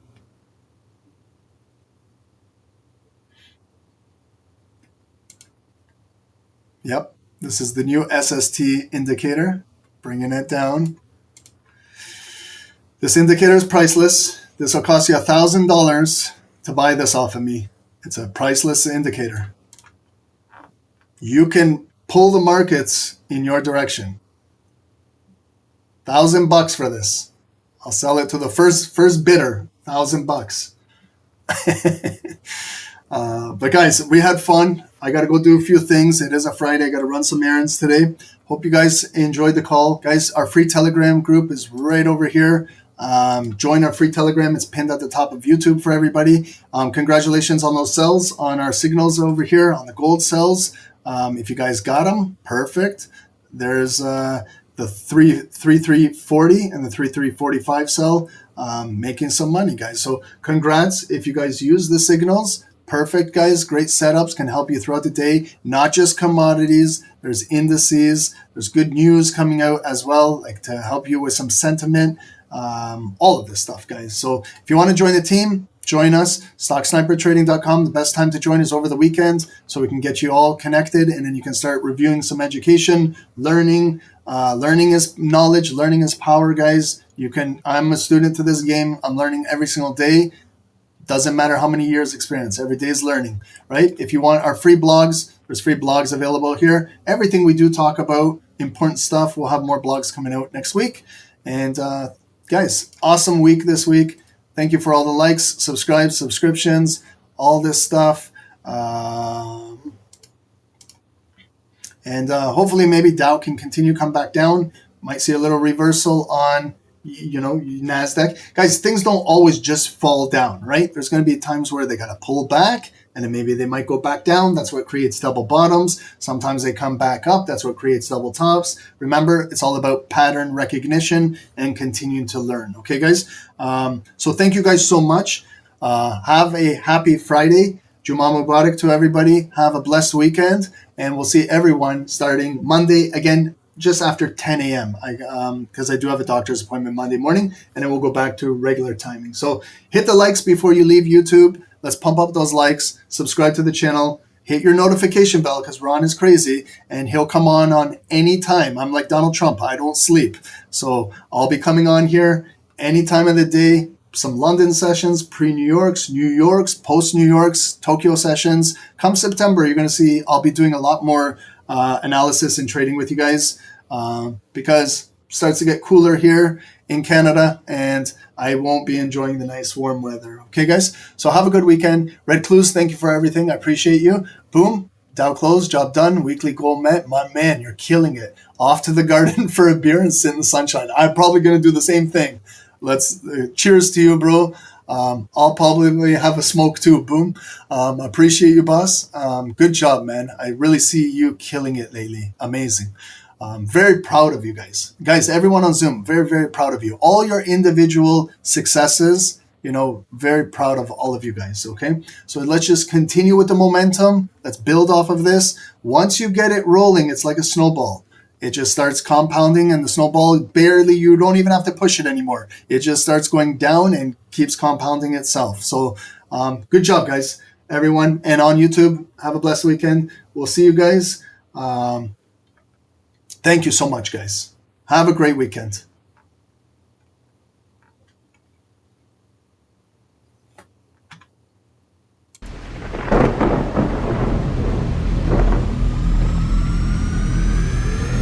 Thanks, guys. Have a good week. See you guys Monday. Eli, have a good weekend, guys. Mike, Samuel, good weekend, guys.